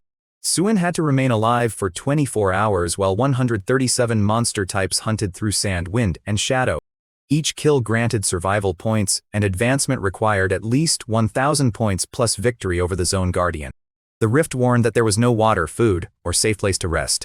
All recovery effects would also be reduced by half for the duration of the trial. That restriction cut Suin's regeneration from 1% of maximum health per second to 0.5%. Even after the penalty, his body still restored tens of billions of health every second. The endless dunes gave him no applause, no family name, and no one to impress. They offered only another impossible road, which was exactly the kind of road Suin had learned to survive. He adjusted his footing in the deep sand, fixed his eyes on the empty horizon, and started walking.